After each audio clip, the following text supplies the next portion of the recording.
एक माता ने बच्चे को अपने पालने में हल्के से रखा और ने उसे सोने के लिए कहा क्योंकि काम करने के लिए थे। छोटी शिशु ने बताया गया कि रूप में सो गई, लेकिन समय बीतने के साथ उसने जाग जाने और अपने पलने से बाहर निकलने का प्रबंध किया। घर के आसपास कुछ रोमांचकारी जीवन की तलाश में उसकी उत्सुक आंखों ने उसके बगल वाली मेज पर एक किताब देखी। उत्साहित होकर उसने उसे पकड़ने की कोशिश की, पर वह बहुत छोटी थी इसे संभालने के लिए। उसकी कोशिशों के बावजूद किताब यातायात से झूल गई और उसके पास गिर पड़ी। उत्साहित होकर उसने उसके पन्ने खोले और अंदर क्या है इसे देखना शुरू किया। एक सुंदर गांव में लोग अपने खेतों में कृषि करने में व्यस्त थे। अचानक एक छोटी लड़की ने कुछ देखा और सभी को ऊपर देखने के लिए कहा। यह उड़ते घोड़ों द्वारा खींची गई एक बग्घी थी। लड़की ने सोचा कि यह एक जादूगर है। सभी लोग हैरान थे जब कारेज उनके गांव के किले की ओर उड़ता हुआ गया। घर पर एक बच्ची जिसका नाम सेफी था किताब को घूर रही थी। उसकी माँ वहां आई, उसे नरमी से उठाया और उल्लेख किया कि सेफी फिर से अपने पापा के कमरे में थी।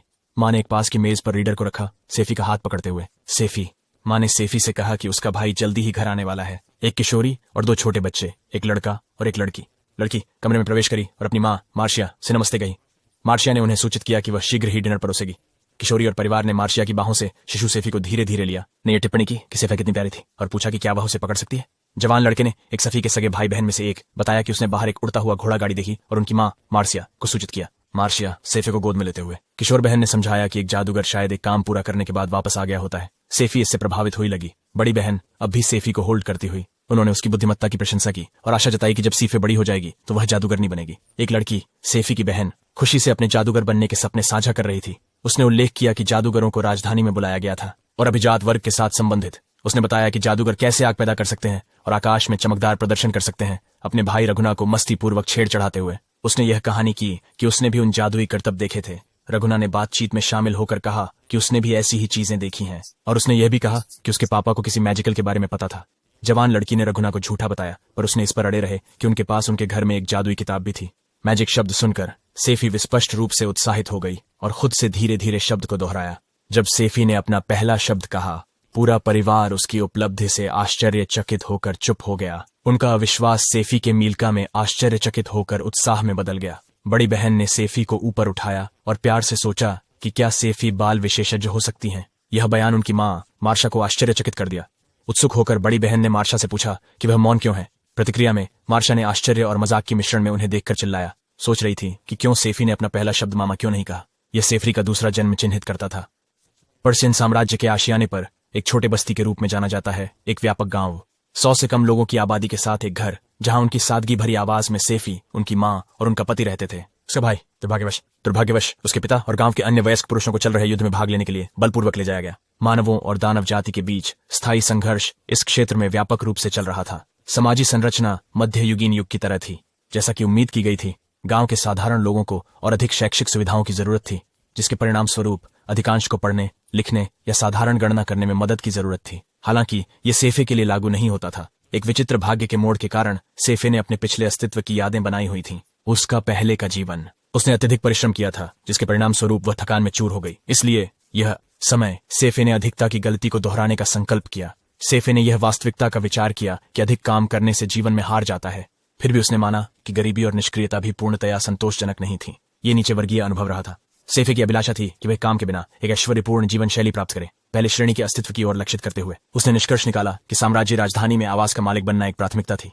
पार्टी उसे अपनी जीवन के लक्ष्यों पर तत्परता से कार्य करने का आग्रह करती हुई समझती हुई कि इस दुनिया की भाषा उसकी पिछली दुनिया से भिन्न थी। एक सेफे ने यह समझा कि उसकी जापानी में कुशलता यहाँ बहुत कम काम आई। धन्यवाद, साफी के पास अपने मन में एक संपत्ति का ज्ञान था, विज्ञान, मानव इतिहास और उसके वयस्क काम के अनुभवों पर। उसने विश्वास किया कि वह अपने पिछले जीवन से इस मूल्यवान जानकारी के साथ समाजी पदानुक्रम में आरोहण कर सकती है। फिर भी सेफे इन कौशलों का खुलेआम उपयोग करने के बारे में सतर्क था, मुख्य रूप से क्योंकि उसकी वर्तमान क्षमताएं सिर्फ बुनियादी कार्यों जैसे खाना खिलाने तक सीमित थीं, रोना, सोना और डायपर बदलना।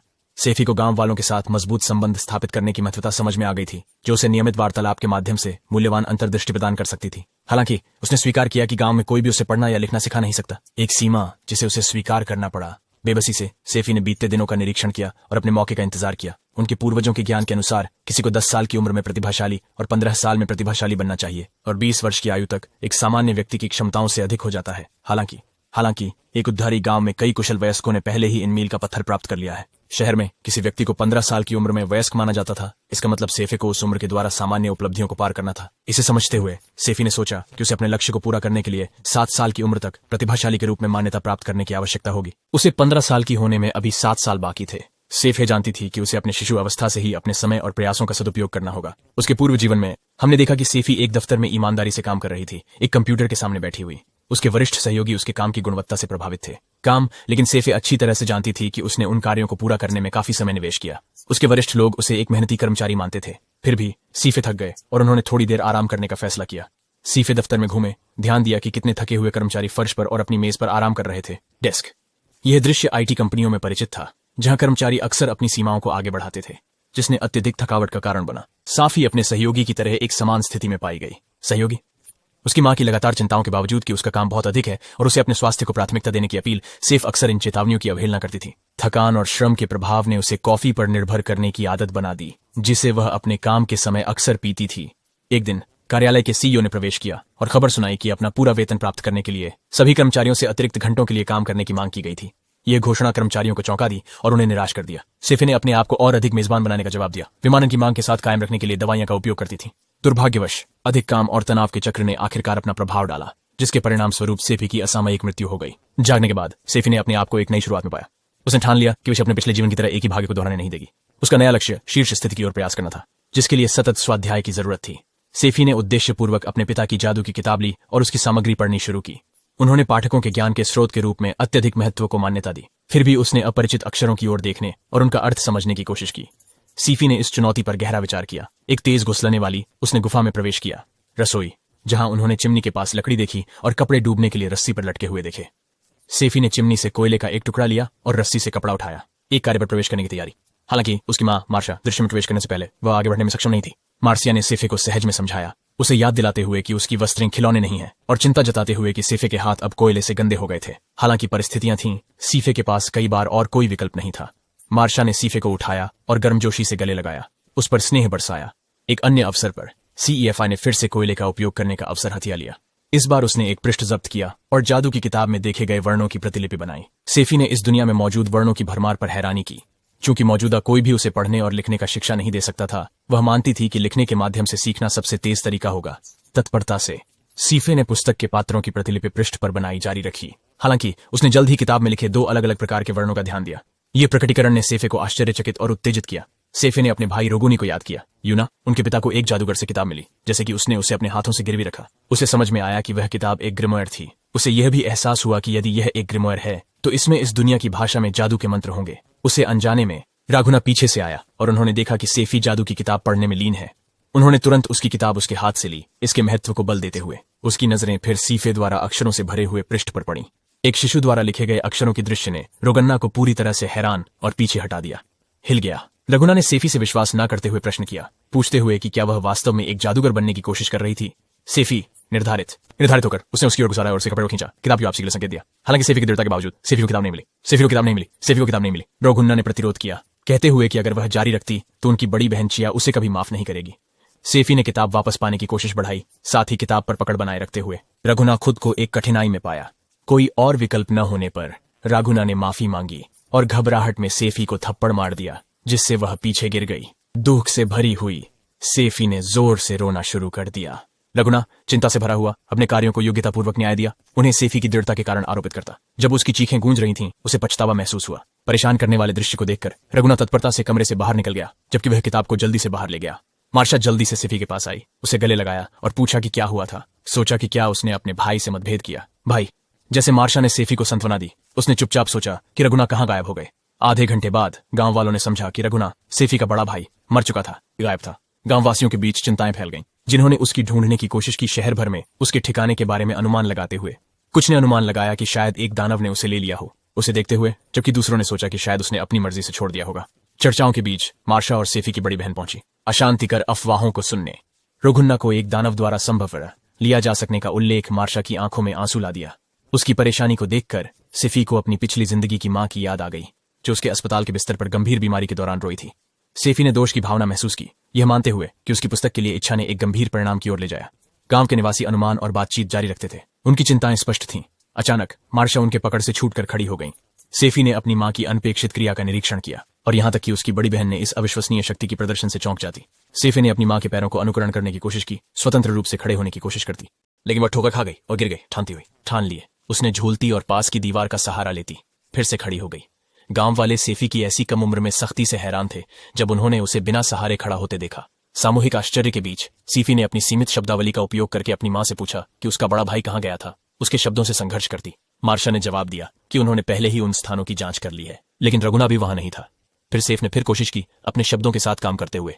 किसी ने रघुना के मित्र के घर की जांच की थी क्या? उसने यह सुझाव दिया कि उसका बड़ा भाई अपने मित्र के घर पर छिप सकता है। बच्चे कभी कभी धोखाधड़ी कर सकते हैं। सेफी की सूझबूझ ने ग्रामवासियों को चौंका दिया। वेलम, गांव के एक ग्रामवासी, ने सभी को पुनः जांचने और सभी घरों की खोज करने की सलाह दी। मार्शा के हैरान रहने के बावजूद उसे अभी भी पूरी तरह से यकीन नहीं हो रहा था कि उसने जो कुछ अभी अभी देखा था। सेफी ने जारी रखा, अपनी मां से पूछती रही कि क्या रोगिना उनके पिता के साथ और किसी अन्य स्थान पर जाएगी।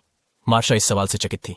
सेफी ने स्पष्टीकरण की कोशिश की, व्याख्या करते हुए कि रोगिना शायद उस स्थान पर चला गया होगा जहां उन्होंने उनके पिता के साथ पिकनिक किया करते थे। मार्शा को अचानक एक एहसास हुआ और उसे पता चल गया कि रघुना कहां हो सकता है। वह तेजी से उस स्थान पर जाने का निर्णय ले लिया और सेफी की बड़ी बहन से निर्देश दिया कि वह घर पर सेफी की देखभाल करे। सेफी ने विरोध किया। मार्शिया से चिल्लाते हुए कहा कि उसे अपने साथ ले जाए। उसकी बड़ी बहन ने सेफी को आश्वस्त किया कि वह उनकी मां के साथ जाएगी और वे सूर्यास्त से पहले जल्दी से निकल पड़े। त्रिपुंडी, जिसमें सेफी, मार्शा और उसकी बड़ी बहन शामिल थीं, उन्होंने जंगल से दौड़कर एक पुराने कब्रिस्तान को पहुंचा। मार्शा ने उन्हें सूचित किया कि वे पुराने कब्रिस्तान पर पहुंच गए हैं। अब यह स्थान भटकते दानवों के कारण टाला जा रहा है। उन्होंने खुलासा किया कि उसके पति के दोस्त का स्मारक पत्थर भी यहां स्थित है और उसके पति युद्ध के लिए जाने से पहले उन्होंने इसी जगह वादा और प्रतिज्ञा की थी। स्थल, मार्शा ने अनुमान लगाया कि रघुन्ना शायद अपने पिता के बारे में सोचते हुए इस स्थल पर आ सकता है। सेफी के विचार पिछली बातचीत की ओर वापस चले गए जो वह रघुन्ना के साथ जादू की किताब के बारे में कर रही थी। जब वे कब्रिस्तान पहुंचे तो उसने सोचा कि उसके भाई ने उसे जादूगरनी बनने के खिलाफ क्यों था और क्या वह अन्याय हो रहा था। उसने सोचा क्यों उसने कहा था कि उनके पिता उसे एक साया बनने की अनुमति नहीं देंगे, और सोचा कि क्या जादू का उपयोग करने से कोई मूल्य या कुछ नकारात्मक जुड़ा हो सकता है। सीफे ने यह जाना कि वह जादू के बारे में कुछ भी नहीं जानती थी क्योंकि वह बस एक शिशु थी। उसने सवाल उठाया कि जादू वास्तव में क्या होता है। हालांकि अगर रघुना की अनिच्छा जादू का उपयोग करने के संभावित परिणामों के कारण थी तो उसने उसकी चिंता के लिए उसकी किताब उससे ली थी। रघुना की तलाश में मार्शिया ने उसे कब्रिस्तानों के बीच अकेले बैठे हुए देखा। जब उसे मिला उसने अपनी राहत और खुशी को रोक नहीं पाई और उसने उसका नाम पुकारा। सुख और चिंता के मिश्रण के साथ उसने रघुना को जल्दी से गले लगा लिया। उसने अपनी कृतज्ञता व्यक्त की कि भगवान ने रघुना की सुरक्षा की और बताया कि उसने सबको कितनी चिंता में डाल दिया था। मार्शा के साथ सेफे को देखकर रघुना ने दिल से मुस्कान बांटी और अपने परिवार का स्वागत किया। मार्शा चुप नहीं रह सकी और उस मामले को उठाने लगी जिसने उसे परेशान किया था। वह अपनी चिंताओं को रघुना के सामने रखी, उल्लेख करते हुए कि यदि सेफी एक जादूगर बन गई तो उसे युद्ध के लिए बुलाया जा सकता है और उसे भाग लेने के लिए मजबूर किया जा सकता है। यह प्रकटीकरण मार्शा और सेफी की बड़ी बहन दोनों को चौंका दिया। जवाब में मार्शा ने रघुना से पूछा कि क्या वह सेफी को जादूगर बनने के विचार के खिलाफ था। रघुना ने एक विशेष समाधि पर नजर डाली और एक स्मृति का वर्णन किया। एक फ्लैशबैक में रघुना को अपने पिता के साथ उसी जादू की किताब पकड़ते दिखाया गया था। उसने अपने पिता के साथ जादूगर बनने की और जादू का अध्ययन करने की इच्छा का विश्वास किया। जादू, उसके पिता ने उसकी आकांक्षा पर हंसी की लेकिन समझाया कि रघुना को जादूगर बनने की कोई आवश्यकता नहीं है। उन्होंने रघुना को आश्वस्त किया कि युद्ध उस और उसकी बहन बड़े होने से पहले समाप्त हो जाएगा। उनके पिता ने वादा किया कि वे संघर्ष को समाप्त करने के लिए अपनी सर्वश्रेष्ठ कोशिश करेंगे। उन्होंने रघुना को उनकी मां और गांव के भविष्य के बच्चों की सुरक्षा करने वाले मजबूत और दयालु पुरुष के रूप में बढ़ने का हौसला दिया। रघुना ने अपने पिता के शब्दों से पूरी तरह सहमत हो गया। फ्लैशबैक से गहराई से प्रभावित होकर मार्शा ने अपनी भावनाओं को साझा किया और यह समझा कि रघुना ने अपने स्वर्गीय पिता से ऐसे वादे किए थे। रघुना ने माना कि उसने अपना वादा नहीं निभाया और कई बार जादू की किताब पढ़ने की कोशिश की, लेकिन उसने इसकी सामग्री को समझने में असमर्थता व्यक्त की। उसने फिर से याद दिलाया कि कैसे उसने सेफई को किताब से पढ़ते और लिखते हुए देखा था। यह प्रकटीकरण ने मार्शा को आश्चर्यचकित और स्तब्ध कर दिया। रघुना को गले लगाते हुए मार्शा ने उसकी चिंताओं को न समझने के लिए अपनी सच्ची माफी पेश की। रघुना ने भावना का प्रतिकरण किया, यह व्यक्त करते हुए कि उसे उस भावना को ध्यान में रखते हुए बेहतर संवाद करना चाहिए था। रघुना ने जादू की किताब सेफिरोत को सौंपी। किताब स्वीकार करना। सेफी ने रघुना के प्रति अपनी आभारी भावना व्यक्त की और उसकी बोलने की क्षमता ने रघुना को चौंका दिया। वे गांव लौटे जहां ग्रामवासियों ने उनके आगमन की बेचैनी से प्रतीक्षा की थी। रघुना को सुरक्षित रूप से उनके परिवार के साथ देखकर ग्रामवासियों में खुशी का विस्फोट हुआ। बालिका बच्ची ने खुशी के चरम पर रघुना को गले लगा लिया। सेफी ने खुद को फिर से जादुई किताब का उपयोग करके कागज पर लिखने में खोया पाया। उन्होंने मान्य किया कि यह किताब एक विशेष वाली थी, एक ग्रिमोयर, और इसकी सामग्री को व्याख्या करने का प्रयास नहीं किया।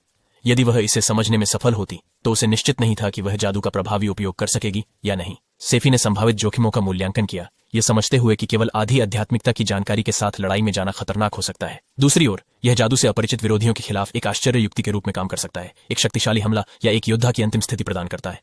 उसने अपने पिता के उन शब्दों को याद किया जो उसने उससे कहे थे। उसके पिताजी ने यह सुनिश्चित करने का इरादा था कि उनके बच्चे अपनी मौत की ओर नहीं बढ़े।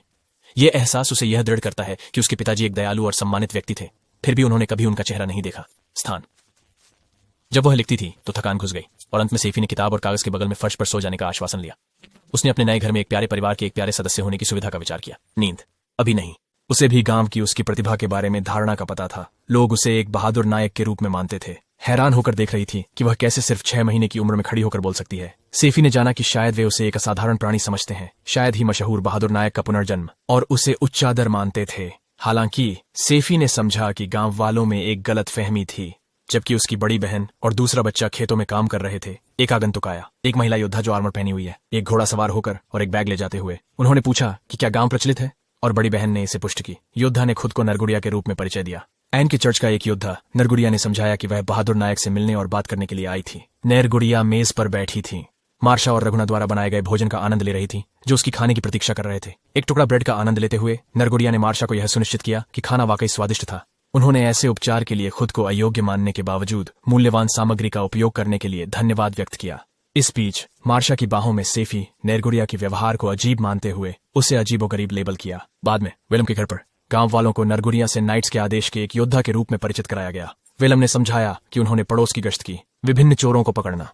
नरगुड़िया के गांव में ठहरने की घोषणा की गई और गांव वालों से अपनी मेहमाननवाजी बढ़ाने का अनुरोध किया गया। गांव के बुजुर्ग की बीमारी के कारण इसे व्यवस्थित किया गया कि नरगुड़िया सेफी, मार्सेलिस और बाकी गांव वालों के साथ ठहरे, सिया और रोगुन्ना। सेफी ने इसे नरगुड़िया पर नजर रखने का एक अवसर माना। सेफी ने एक मासूम दिखावटी बनाए रखते हुए गुप्त रूप से नरगुड़िया का निरीक्षण किया। हर दिन नरगुड़िया सुबह और शाम को गांव की जांच करती थी। शाम में गांव वालों की मदद करती हुई घास काटने में, पानी लाने में और स्थानीय बच्चों के साथ खेलने में। सेफे को यह अजीब लगा कि चोरों को पकड़ने के लिए केवल एक व्यक्ति भेजा गया था। गांव की सुरक्षा का विचार करते हुए उसने सोचा कि नरगुड़िया शायद उस बच्चे को देखने के लिए आई हो सकती है जो जादुई किताब पढ़ सकता था, या एक नायक की उपस्थिति की अफवाहों की पुष्टि करें। सेफी ने यह भी सोचा कि क्या नरगुड़िया साम्राज्य से एक दूत हो सकता है जो जानकारी इकट्ठा करने के लिए भेजा गया हो। इन विचारों के बीच सेफी ने राज्य के लिए मरने के बीच समानता का विचार किया और अधिक काम करने से हार जाना। उसने यह भी सवाल उठाया कि क्या नरगुड़िया का वास्तविक लक्ष्य इन संभावनाओं से पूरी तरह अलग था। सेफी ने नरगुड़िया की हर हरकत का ध्यान रखा, उसके वास्तविक इरादों को खोजने की कोशिश। बड़ी बहन ने मार्शा की सहायता की मांग की, मार्शा को उसे खुद को माफ करने के लिए प्रेरित करने और नरगुड़िया से पूछने के लिए कि क्या वह कुछ समय के लिए सेफी का ध्यान रख सकती है। नरगुड़िया चकित हो गई और उसने बच्चों की देखभाल के बारे में अपनी अनिश्चितता व्यक्त की, स्वीकारती हुई कि उसका अनुभव कम है। हालांकि मार्शा ने उन्हें यह आश्वासन दिया कि सेफी सामान्य से अलग है और सोचा कि यह ठीक होगा। मार्शा चली गई। नरगुड़िया और सेफी घर में अकेले छोड़ दिए गए एक दूसरे को जिज्ञासा से देख रहे थे। सेफी ने नरगुड़िया की ओर बढ़कर अपना बाहु बढ़ाया, जिस स्थिति को लेकर घबराहट और चिंता महसूस हो रही थी। सेफी ने गले लगाने का अनुरोध किया। ग्रेगोरिया बच्चों को संभालने में अनिश्चित थी, संकोच की, लेकिन सेफी के आंसू उसे समर्पण करने पर मजबूर कर दिए। नर्वसली नरगुड़िया ने अपना आर्मर हटाया और सेफी से गले लगाया। जैसे ही सेफी ने नरगुड़िया का चेहरा देखा, उसने खुद को पाया सुंदर। आने वाले दिनों में सेफी ने नरगुड़िया की करुणामयी प्रकृति का अनुभव किया।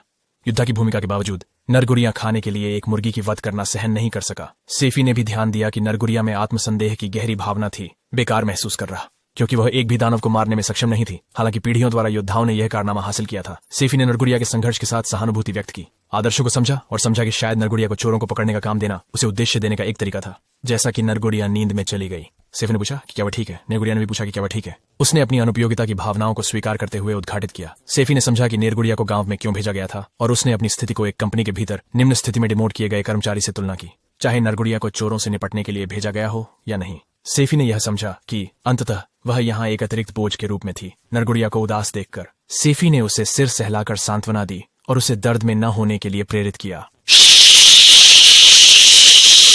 नरगुड़िया समझ गई, जिससे उसके ऊपर फेंक दी। थोड़ा से नरगुड़िया ने सेफी को माउंट पड़े। लेटते हुए सेफी ने नरगुड़िया से उसके दिनों के अंत के बारे में पूछा, जब वह एक योद्धा थी। नरगुड़िया ने इस बात की पुष्टि की कि एक योद्धा का कर्तव्य निर्दोषों की सुरक्षा करना है, लेकिन उन्होंने यह भी जोड़ा कि अगर कोई व्यक्ति एक जीवन ले सकता है तो उन्हें सुरक्षा का हक नहीं है, जीवन।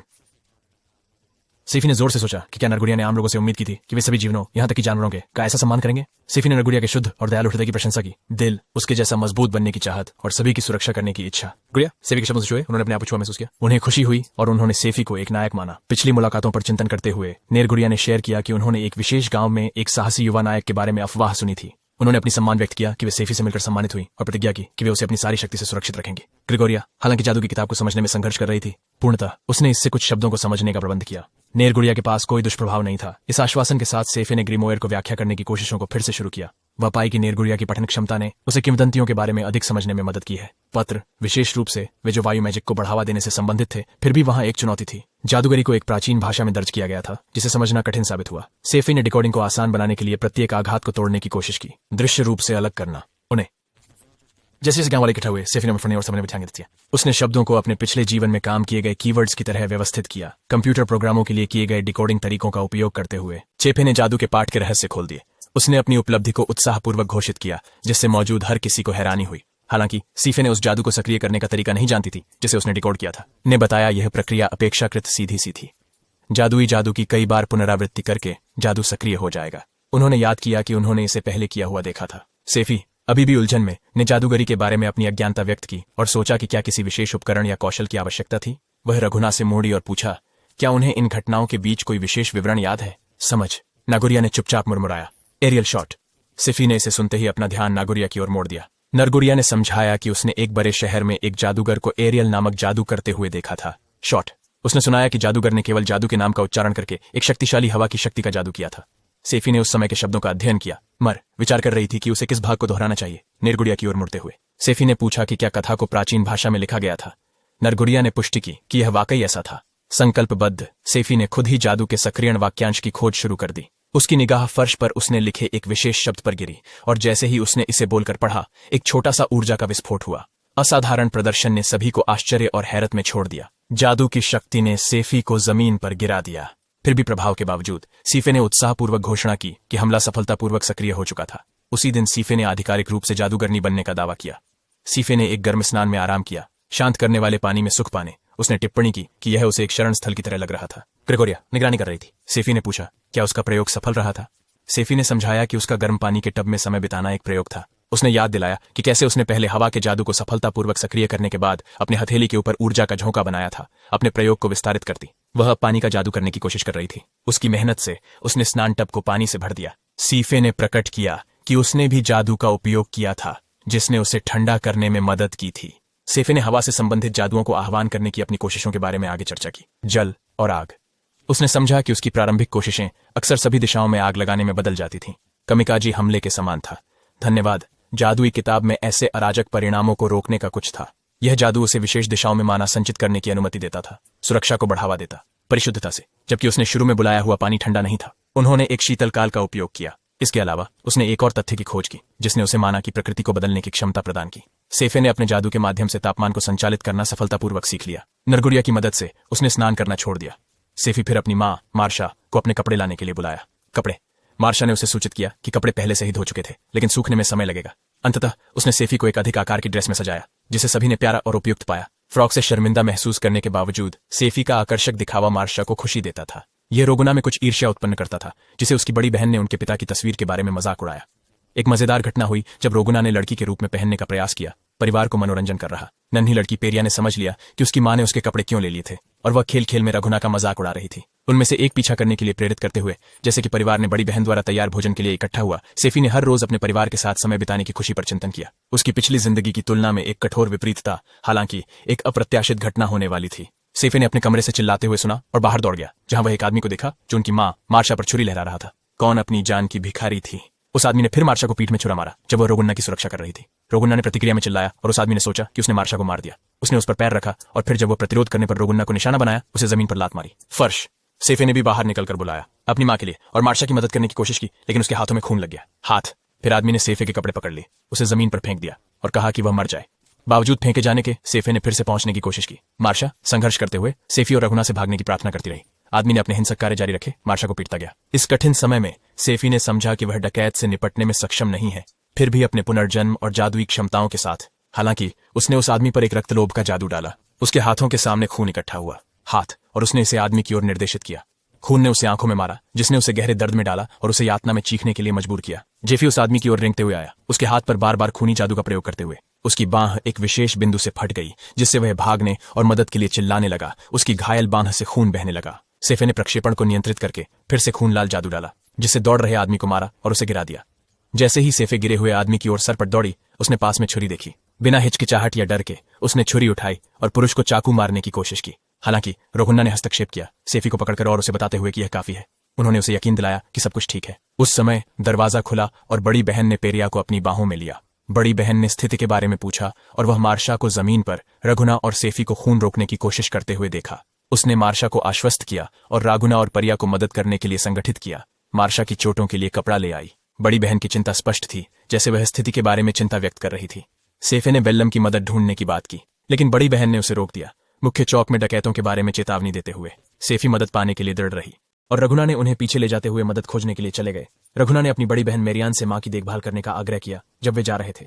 सेफी ने सोते समय कांपना शुरू कर दी, जिससे राघुना जाग गया और मार्शा को बुलाने लगा। समझा रहे थे कि सेफी फिर से नाकाबी सपने देख रही थी। उनकी नींद में सेफी शब्दों की तरह अधिकार और सिंटैक्स त्रुटि का उल्लेख कर रही थी। राघुना ने सेफी को सिर सहलाते हुए धीरज दिलाया, उसे यह सुनिश्चित करते हुए कि सब कुछ ठीक है। सेफी ने रोगुना का हाथ पकड़ा और धीरे धीरे उसका कंपना बंद हो गया।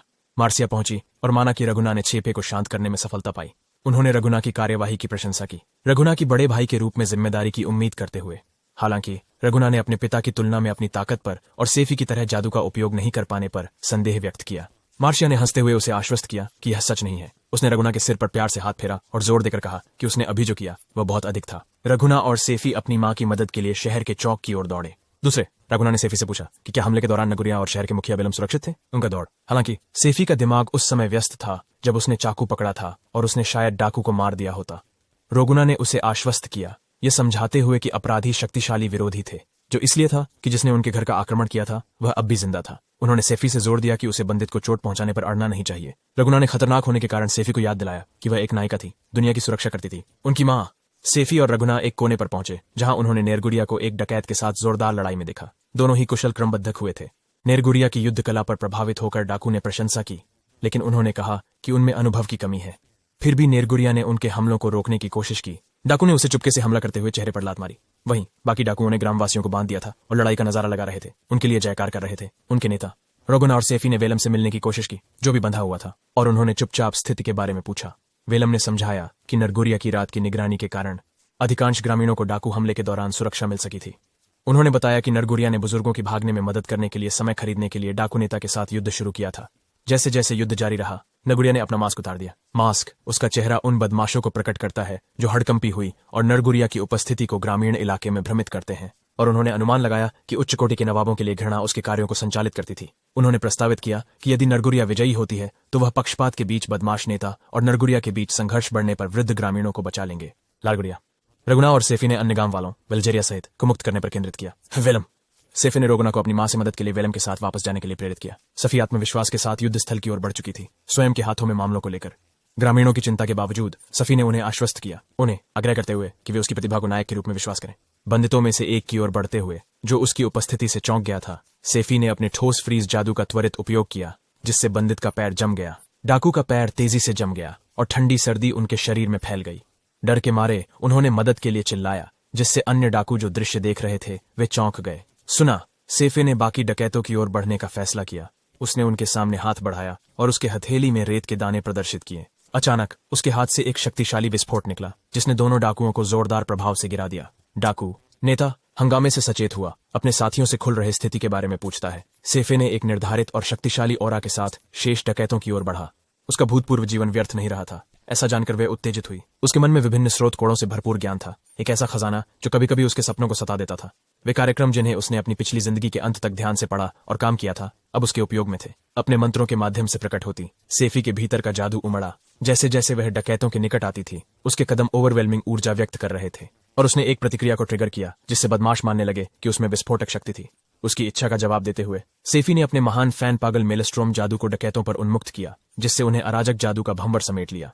आंधी का झोंका डकैतों को मारता है, इसकी जलती हुई गर्मी उन्हें जलने का कारण बनती है। सेफी एक हवा की भाला का उपयोग करता है, एक और डकैत को मारकर उसे जमीन पर भेजता है। सेफी नेता की ओर बढ़ता है, जो खड़ा होने वाला एकमात्र होता है। डाकू नेता चिल्लाता है और अपनी कुल्हाड़ी सेफी की ओर स्विंग करता है, हमला करने का लक्ष्य। जैसे ही वह अपना हमला शुरू करता है, नेरगुरिया सीने पर पहुंचता है, उसके प्रहार को रोकता है। नरगुरिया खुद को उसकी प्रतिद्वंद्वी घोषित करती है। यह सुनकर नेता नरगुरिया पर हमला करने के लिए आगे उछल पड़े, लेकिन उसने उसके हमले से चतुराई से बचने के लिए तेजी से हट जाने का काम किया। यह अनपेक्षित मनोव्रत नेता के दिल को धक्का दे गया। नरगुरिया की चाल चलन उसके सामान्य प्रशिक्षण से भिन्न थी, जिसने उन्हें आश्चर्यचकित कर दिया। नेता, जानते हुए कि केवल नेता को अधिभारी बनाने से उसके अधीनस्थ को अधिक परेशानी पैदा कर सकते हैं, नरगुरिया ने उनका ध्यान भटकाने के लिए एक प्रदर्शन का आयोजन किया। इसके बीच वह एक सुनहरे अवसर की प्रतीक्षा कर रही थी। अपना मौका पकड़ते हुए नरगुरिया ने तेजी से हमला किया, सीधे नेता के पेट को फूंक मारकर और उसे गिरा देने। नरगुरिया ने प्यार भरी नजरों से सीफई की ओर देखा। सफी ने समान गर्मजोशी से दृष्टि वापस की। वे एक दूसरे को कसकर गले लगाए। हालांकि डाकू नेता ने अचानक पीछे से एक और हमला किया, जिसे नेरगुरिया ने तेजी से रोक दिया। जवाब में सेफी ने नेता को अस्थायी रूप से अंधा करने के लिए एक फ्लैश जादू डाला। बाधा के बावजूद डकैत नेता ने तीव्र हमले के साथ दृढ़ता दिखाई। सेफी ने फिर से फ्लैश जादू का उपयोग किया, इस बार बढ़े हुए चमक के साथ सफलतापूर्वक बंदित नेता को अंधा कर दिया। अपनी अंधेरे में नगुरिया ने मौका पकड़ा और आक्रमण कर दिया, उड़ते हुए और नेता को कटौती। इस हमले के साथ नेता को जमीन पर गिरा दिया गया। दृश्य का अवलोकन करते हुए अन्य ग्रामवासी और बुजुर्ग आदमी उनकी ओर दौड़े। नेरगुरिया ने सेफे के प्रति कृतज्ञता व्यक्त की, मानते हुए कि बिना सेफे की सहायता के उन्हें हराया जा सकता था। गांव वालों ने मिलकर नेता को रस्सियों से बांध दिया। सेफाई ने नरगुरिया का हाथ पकड़ा और उसे आश्वस्त किया, उसे बताते हुए कि वह नरगुरिया की ऐसी स्थिति का सामना करने के लिए उसकी कमी नहीं समझेगी। सबके सब वह गांव की नेता थी, सब वे बहनों की तरह थीं। सेफी से बहन का शब्द सुनकर नरगुरिया की खुशी स्पष्ट थी। गांव वाले सेफी और नेरगुरिया के चारों ओर इकट्ठा हुए, उन्हें गांव की रक्षा में उनकी बहादुरी के लिए प्रशंसा करते हुए और उन्हें नायक बताते हुए। फिर भी सेफे को चक्कर आने लगा। पूरी रात जागे रहने और जादू की एक महत्वपूर्ण मात्रा का उपभोग करने का परिणाम। सेफे बिना विचार किए जादू ढाल रहे थे। थकान उस पर चढ़ गई।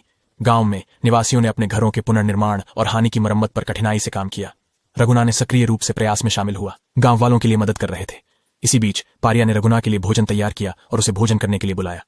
दुर्भाग्यवश मार्शा अभी भी घायल थी और पूरी तरह से ठीक नहीं हुई थी। उसके बिस्तर के पास उसने एक खत लिखा था जिसे उसने कभी पहले नहीं देखा था। वह शहर के किले में स्थानांतरित होती रही। एक व्यक्ति नेता की ओर बढ़ा और एक पत्र सौंपा। नेता ने उसकी सामग्री की जांच की।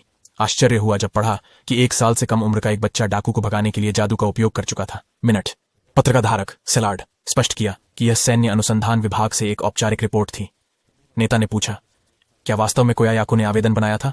सेलार्ड ने इसकी विश्वसनीयता की पुष्टि की। नेता अपनी शराब पीते हुए ने टिप्पणी की कि आवेदन एक औपचारिक अनुरोध की बजाय एक धमकी जैसा लग रहा था। अनुरोध। उन्होंने यह विचार किया कि यह अनुकूल है और निर्णय लिया कि वे स्वयं कोयायाकू से मिलने जाएंगे ताकि वे व्यक्तिगत रूप से मामले का समाधान कर सकें। नेता ने सेलर से आवश्यक व्यवस्थाएं करने का निर्देश दिया, जिसे उन्होंने करने की सहमति दी। हंसी के बीच नेता ने खेलकूद पूर्वक पूछा कि क्या सेलार्ड भी साजिश में रुचि रखते हैं। सेलार्ड ने जवाब दिया कि अगर नेता चाहते हैं कि शिशु 4 के साथ बातचीत करें, यह अत्यधिक शक्ति के कारण संभावित समस्याओं का कारण बन सकता है। नेता ने समझाया कि यही वजह थी कि उसने शिशु से सामना करने की इच्छा जताई। जैसे ही वे चले, नेता ने चर्च की कथाओं का उल्लेख किया और ध्यान दिया कि उन्होंने महाद्वीप में सबसे बड़े राष्ट्र वेरियन साम्राज्य में स्थिति का एक वास्तविक मनस्सेट के साथ सामना किया। पियोलैंड का साम्राज्यिक शहर ने राघुना और सेफीड को ले जाते हुए एक कैरेज की गवाही दी। खिड़की की ओर देखते हुए रघुना ने सेफे को सूचित किया कि वे राजधानी पहुंच गए थे। उनका अगला गंतव्य उनकी मां को स्वीकार करने के लिए साम्राज्यीय अस्पताल था। पियोलैंड कैसल की यात्रा के बाद मार्शा और नरगुरी के साथ उनका साथ देने वाले नरगुरिया अंतिम में घोड़े पर सवार होकर। नरगुरिया ने मार्शिया से चेक किया, पूछा कि क्या वह गाड़ी के अंदर आराम दे रही थी। मार्शा ने उसे आश्वस्त किया कि वह अच्छा कर रही है। पहले हमले की खबर के जवाब में साम्राज्य ने एक जयफल गांव के लिए एक सर्वेक्षण दल भेजा था। स्थिति को समझने के बाद राज्य ने सेफी को साम्राज्य नगर बुलाने का निर्णय लिया। उसे अपराधी घटना को विस्तार से समझाने के लिए कहा गया, जिसमें उसने जो जादू इस्तेमाल किया था उसका विवरण देना भी शामिल हो सकता है। जादूगर इस दुनिया में दुर्लभ थे, जिससे साम्राज्य को गहरी दिलचस्पी लेना स्वाभाविक था, खासकर जब एक दूर दराज के गांव जैसे अरिफे में शक्तिशाली जादू छोड़ा गया था। सेफी अपने जादू को छिपाए रखते हुए नरगुरिया की कुशलताओं का उपयोग करके चोरों से निपटने की इच्छा के बावजूद उसने पहचाना कि साम्राज्य की हस्तक्षेप को उसकी अपील ने उत्तेजित किया था।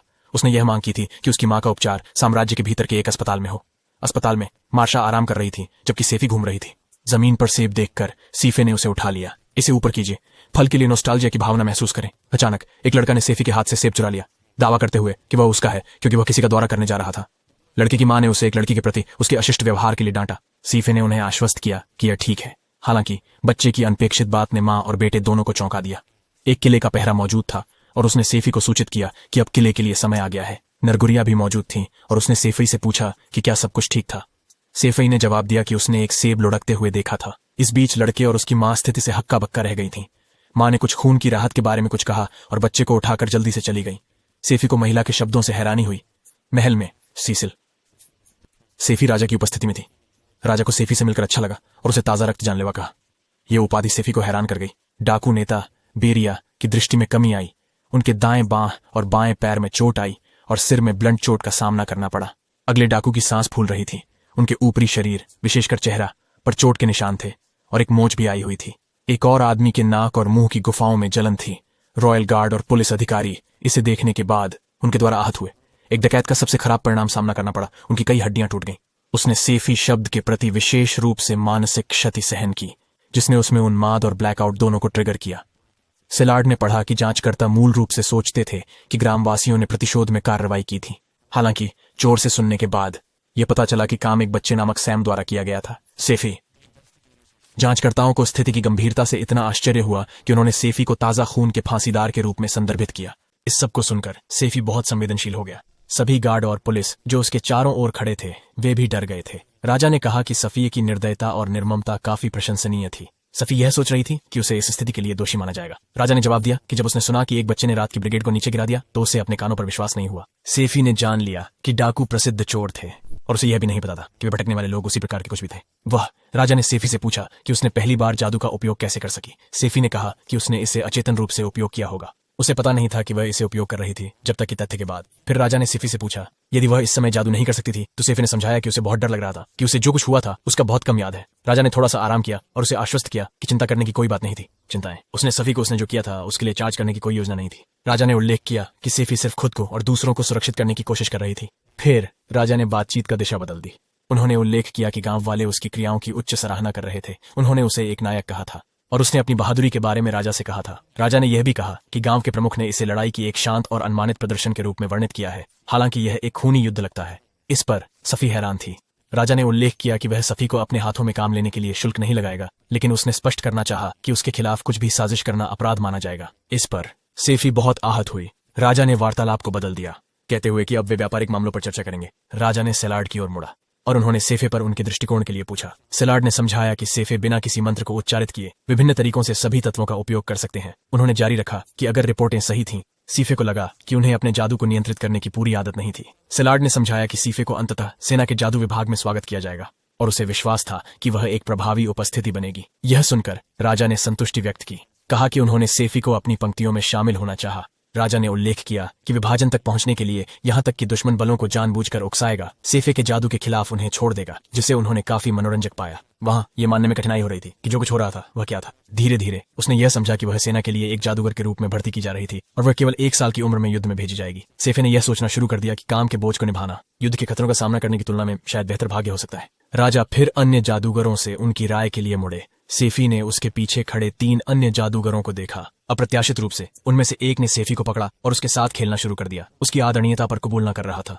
यह जादूगर मैग कार्लो ने राजा से पुष्टि की कि क्या सेफी वही जादूगर थी जिसने डकैत समूह को समाप्त कर दिया था। सीधे जवाब देने के बजाय राजा ने मैग से कहा कि वह अपने खेलकूद के कारण सेफी को परेशान कर रहा है। मैग ने सेफी को चूमने के लिए झुका, लेकिन सेफी ने मना कर दिया। अचानक एक और जादूगर नामक यूरुमी हस्तक्षेप किया, मैग के चेहरे पर तेज थप्पड़ मारते हुए। मैग ने यूरुमी से उसके अचानक कार्रवाई के बारे में प्रश्न किया और यूरुमी ने समझाया कि यह एक चेतावनी थी, कुछ ऐसा ही जिसका मैग केवल 0.1 सेकंड में प्रतिक्रिया कर सकता। मैग ने यूरुमी को जवाब दिया, सुझाव देते हुए कि अगर वह चेतावनी देने जा रही थी उसे कम से कम जादू का उपयोग करना चाहिए। उनके आदान प्रदान को देखते हुए तीसरे जादूगर ने बीच में बोलकर उन्हें याद दिलाया कि उन्हें शिष्टाचार और कतार में खड़े होना चाहिए। देखते हैं कि वे राजा के सामने हैं।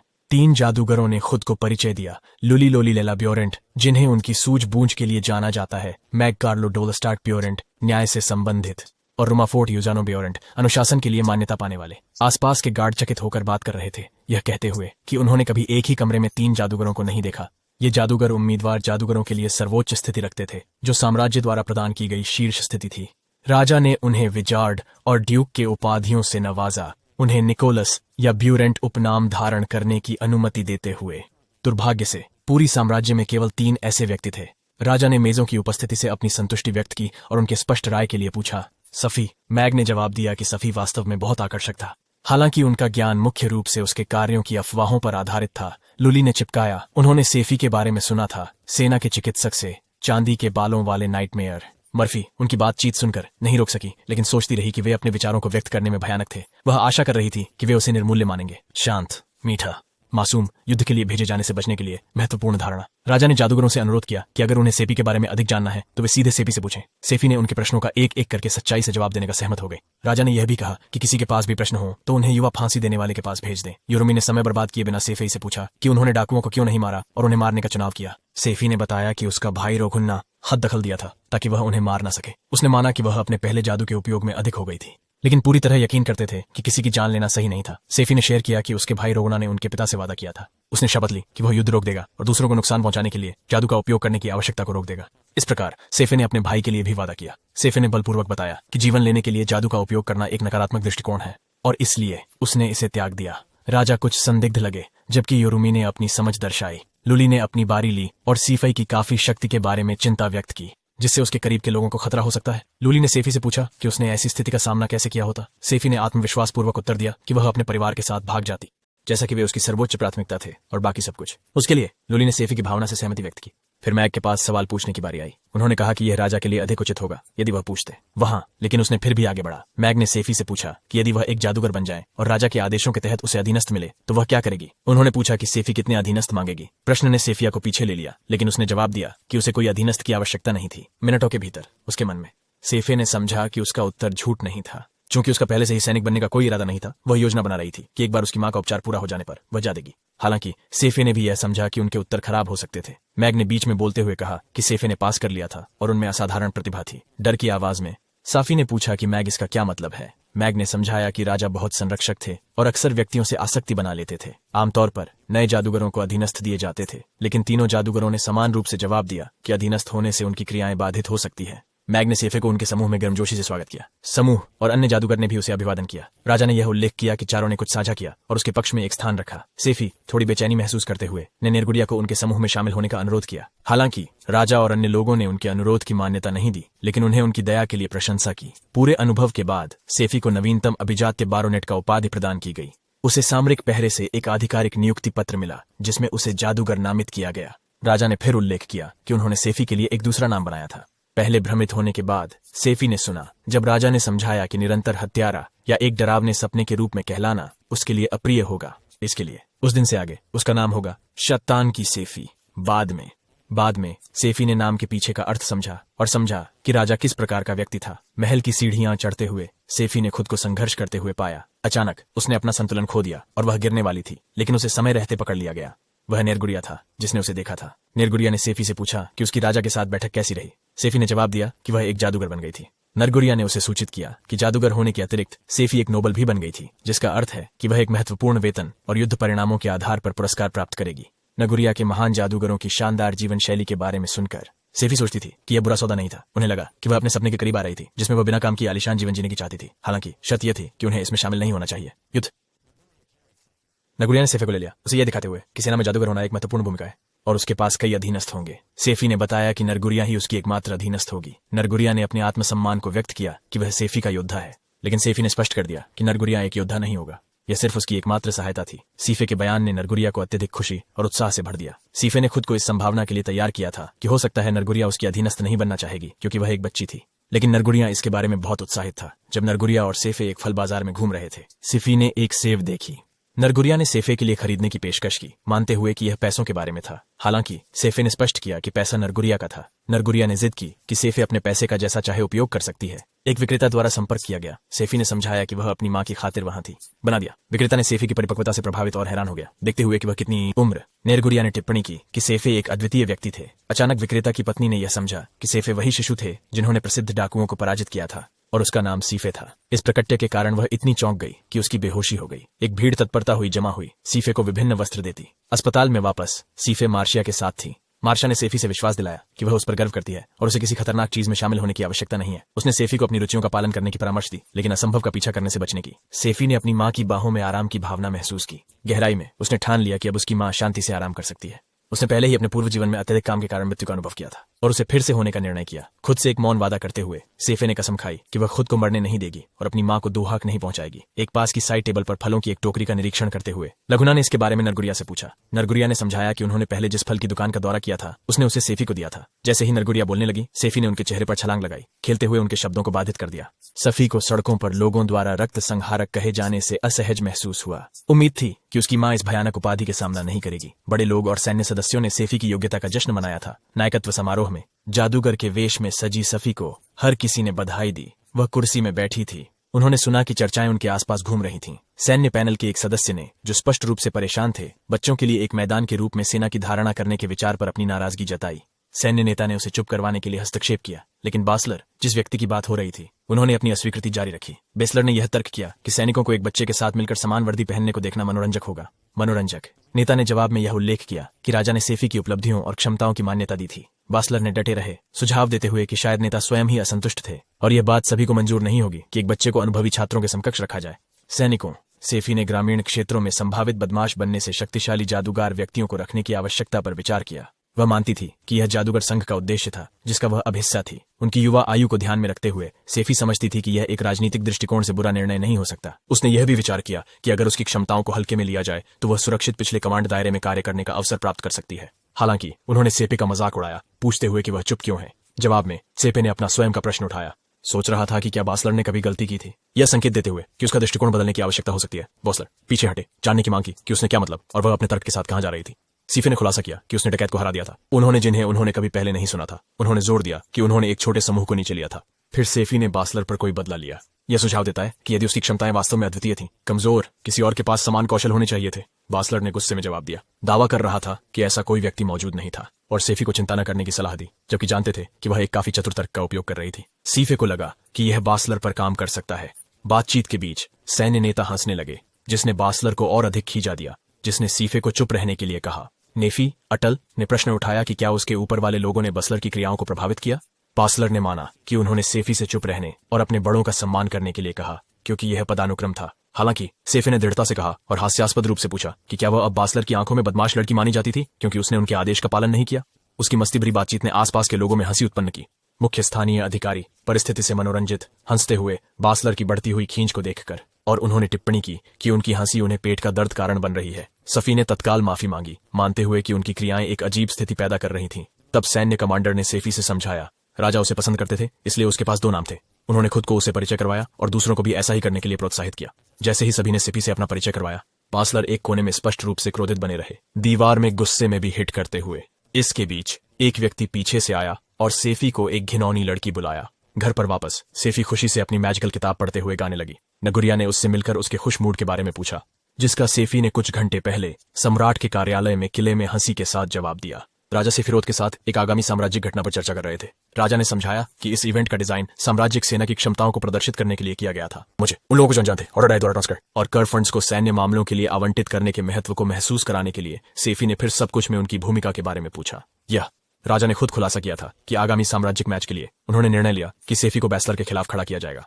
सेफी को इस खबर से पूरी तरह झटका लगा, उन्हें चकित और भ्रमित महसूस हुआ। हिल्ड्रेड उसने बोसलर की पहचान के बारे में पूछा। सेलार्ड ने उसे सूचित किया कि बोसलर एक कुशल युवा जादू उपयोग करता था, जो उन्हें हवा के जादू में अपनी महारत के लिए जाना जाता था। सेफी ने पहले सम्मेलन के दौरान उससे मुलाकात करने की धुंधली याद दिलाई। सभा सेलार्ड ने समझाया कि योद्धाओं को आमतौर पर अपने प्रतिद्वंदियों के बारे में पहले से ही सूचित किया जाना चाहिए, लेकिन बासलर ने स्वयं सीफे से मुकाबले की व्यक्तिगत अनुरोध की थी। सीफे की प्रतिक्रिया इस खबर सुनने पर झटका और डर का मिश्रण थी। समाचार राजा ने समझाया कि सेफी का एक अद्वितीय स्थिति एक शिशु के रूप में नोबल के माध्यम से जादू से कई लोगों में असहजता पैदा की थी। लोगों के बारे में उन्होंने कहा कि साम्राज्यिक मुकाबला उसकी क्षमताओं को जनता के सामने प्रदर्शित करने का एक तरीका हो सकता है, संभवतः जनसंख्या में असहजता को कम करना। राजा ने कहा था कि यह मुकाबले के पीछे आधिकारिक कारण था। स्टेफी आधिकारिक व्याख्या से भ्रमित होने वाली ने राजा से हस्तक्षेप करने और हमला रोकने की अनुरोध की थी, यदि उन्हें इन विवरणों का पता था। हालांकि राजा ने उत्तर दिया कि उनका निर्णय पहले ही कर दिया गया था। जेफी की लड़ाई की इच्छा व्यक्त करते हुए जेफी ने अगर वह बॉट हार गई तो संभावित परिणामों पर सवाल उठाया। यदि यह उनकी मृत्यु की ओर ले जाता तो सेलार्ड ने उन्हें आश्वस्त किया।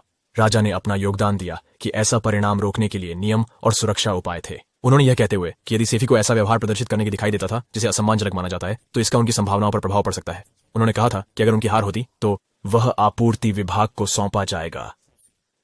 इसे सुनकर एक राहत की भावना महसूस हुई और यह कहा गया कि अगर ऐसा हो तो इसे समझना स्वाभाविक होगा। यह होने दीजिए।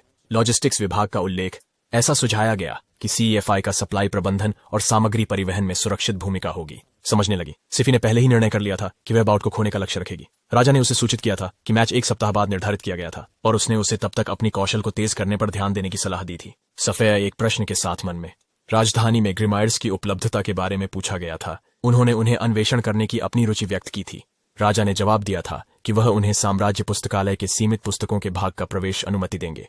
सफी ने इस अवसर के लिए अपना आभार व्यक्त किया था। घर पर सेफी ने साम्राज्यिक मैच में जानबूझकर हारने की संभावना पर विचार किया ताकि उसे एक सुरक्षित स्थिति मिल सके और सैन्य सेवा से बचा जा सके। इस बीच सीफे को खुश और गाते हुए मूड में देख रघुना और नरगुरिया थोड़ा चिंतित हो गए। अचानक सीफे और नरगुरिया बात करने लगे। लुली ने सेफी के घर में प्रवेश किया और उसकी असुविधाजनक स्थिति का ध्यान दिया। नरगुरिया ने लुली की पहचान पर सवाल उठाया और सीफे ने पीछे से दौड़कर लैला को उसकी महामहिम के रूप में संबोधित किया। लुली ने सीफे से अनुरोध किया कि वह उसे लुली कहे। सेफी ने लुली की उस दिन उनके घर आने का उद्देश्य पूछा था। लुली ने सेफी को सूचित किया कि राजा ने उन्हें उसकी प्रशिक्षण देने के लिए नियुक्त किया है। विशेष रूप से सेफी ग्रिमोयर्स पढ़कर आगामी साम्राज्यिक मैच के लिए अभ्यास करेगी। फिर उन्होंने साम्राज्यिक पुस्तकालय में प्रवेश किया। लुली ने सेफाई को एक भूगर्भीय क्षेत्र में ले गई जहां ग्रिमोयर्स रखे गए थे। एक लालटेन सेट करके लुली ने समझाया कि यह पुस्तकालय का प्रतिबंधित खंड था और केवल उन्हीं को प्रवेश करने की विशेष अनुमति होती थी। लुली ने एक सीट पर कपड़ा रखा और सेफी को बैठने के लिए निमंत्रण दिया। जैसे ही लुली ने लालटेन जलाया, उन्होंने साफी को समझाया कि आग रोकथाम के कारण इस क्षेत्र में कुछ ही लैंप थे और फर्नीचर सहित मेज और कुर्सी ये पत्थर से बना था। उसने एक रस्सी खींची और उनके ऊपर का लैंप जल उठा। अनुभाग को रोशन करते हुए लुली ने सेफी को सूचित किया था कि उसे ग्रिमोर्स को पढ़ने की अनुमति थी, लेकिन वह केवल एक क्षेत्र से पुस्तकें चुन सकती थी। फिर लुली ने सेफी से पूछा कि उन्हें किस प्रकार की ग्रिमोयर में रुचि थी। सेफी ने एक प्रकार की ग्रिमोयर के बारे में पूछा जहां एक को जादू सक्रिय करने के लिए नाम कहना होता है। लुली ने समझाया कि इसे कमांड पैक्ट कहते हैं। लुली ने स्पष्ट किया कि एक जादू वाले अमूल्यता का आदेश देता है। इसे करने के लिए किसी को वस्तु को एक नाम देना होता है जिसे वे कमांड पद कहते हैं। उसने फिर सेफी से पूछा कि वह कमांड पैक्ट्स के बारे में क्या सीखना चाहती है। सेफी सोच रही थी कि क्या वस्तुओं का नामकरण करने के लिए हाथ के जादू का उपयोग करने के अलावा वैकल्पिक तरीके हो सकते हैं। लुली ने पुष्टि की कि वाकई विभिन्न दृष्टिकोण हैं। उसने हाथ कंट्रोल, सीधा संपर्क कंट्रोल, निरपेक्ष क्षेत्र आइसोलेशन और सापेक्ष क्षेत्र विभाजन जैसी विभिन्न विधियों की व्याख्या की। उसने यह भी बताया कि किसी और के कमांड के तहत किसी ऑब्जेक्ट को मैनिपुलेट करना, कमांड नियंत्रण के लिए अतिरिक्त प्रयास की आवश्यकता होती है। लुली ने फिर सेफे से पूछा कि उसने पहले क्षेत्रीय अलगाव का प्रयास क्यों नहीं किया। उसने सेफे का ध्यान ग्रिमोयर में एक विशेष जादू की ओर निर्देशित किया और उन्होंने इसका प्रयास करने का सुझाव दिया। लुली ने समझाया कि जादू संपूर्ण क्षेत्र आइसोलेशन का उपयोग करता है। सेफी संपूर्ण रूप से आश्चर्यचकित थी और उत्साहपूर्वक सोच रही थी कि क्या वह सींग या मंत्र की आवश्यकता के बिना केवल इशारे करके जादू कर सकती है। जल्दी से प्रयास करने के लिए उत्साहित उसने अपनी उंगली एक नजदीकी मूर्ति की ओर इशारा करते हुए आत्मविश्वास से कहा, एलंगेशन एक्सपेरिमेंटल। मूर्ति के सिर पर एक टुकड़ा केक उपस्थित हो गया। आनंद। सीफे हंसने लगी। उनकी आंखें आश्चर्य और खुशी से चमक उठी। वह अपने जादूगर यात्रा की मेंटल लुली की ओर मुड़ी और पूछा कि क्या उन्होंने जादू सफलतापूर्वक प्रदर्शित किया था। सेफी की त्वरित सफलता से बराबर रूप से आश्चर्यचकित लुली ने हैरानी के साथ प्रतिक्रिया की, उसके आश्चर्य को व्यक्त करते हुए कि सिर्फ इसके बारे में पढ़ने के बाद सेफे ने तत्परता से जादू डालने की क्षमता थी। यह एक उपलब्धि थी जिसे उसने किसी से भी अपेक्षा की थी जो जादू की जटिलता में बस शुरुआत कर चुका था। स्पेल सक्रियकरण की सामान्य प्रक्रिया के बारे में और जानने के लिए उत्सुक है। सिफी ने लुई से समझने का अनुरोध किया। लुई ने एक साधारण तरीके से जादू डालने के प्रदर्शन का कमांड किया। उन्होंने मत कपाट किया। सिफी ने लुई से समझने का अनुरोध किया। लुई ने एक साधारण तरीके से जादू डालने के प्रदर्शन का कमांड किया। उन्होंने मत कपाट किया। सटीक मुद्राओं के बाद और मूर्ति पर हमले को सक्रिय किया। एक आकर्षक जादू के प्रदर्शन में पहले के बगल में एक और केक का निर्माण हुआ। अब मूर्ति के सिर को सजा रहे हैं। सेफी की उत्साह को देखकर लुली उसके उत्साह को मुस्कान नहीं कर सकती थी। सेफी के जादू के लिए मंत्र मुछने के बारे में प्रश्न ने लुली को स्पष्ट रूप से समझाने का प्रेरणा दी। लुली ने स्पेल कास्टिंग का हिस्सा होने की पुष्टि की, विशेष रूप से अधिक जटिल हमलों के लिए।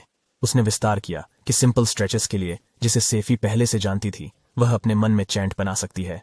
इससे उसे वर्बल हिस्से को छोड़कर सीधे जादू को सक्रिय करने की अनुमति मिलती है। लुली ने समझाया कि जबकि चैंटिंग के बिना जादू चलाना संभव था, जादू को उच्चारित करना आमतौर पर आसान और अधिक प्रभावशाली होता था। उसने इस बात का उल्लेख किया कि हालांकि कुछ अनुभवी जादूगर उच्चारण को छोड़ सकते हैं, लेकिन जादू को मौखिक रूप से दोहराने के अपने फायदे हैं।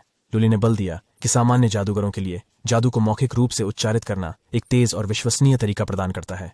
इसने गलतियां करने की संभावनाओं को कम किया और जादुई शक्ति की खपत को कम किया, प्रक्रिया को कुल मिलाकर अधिक कुशल बनाना।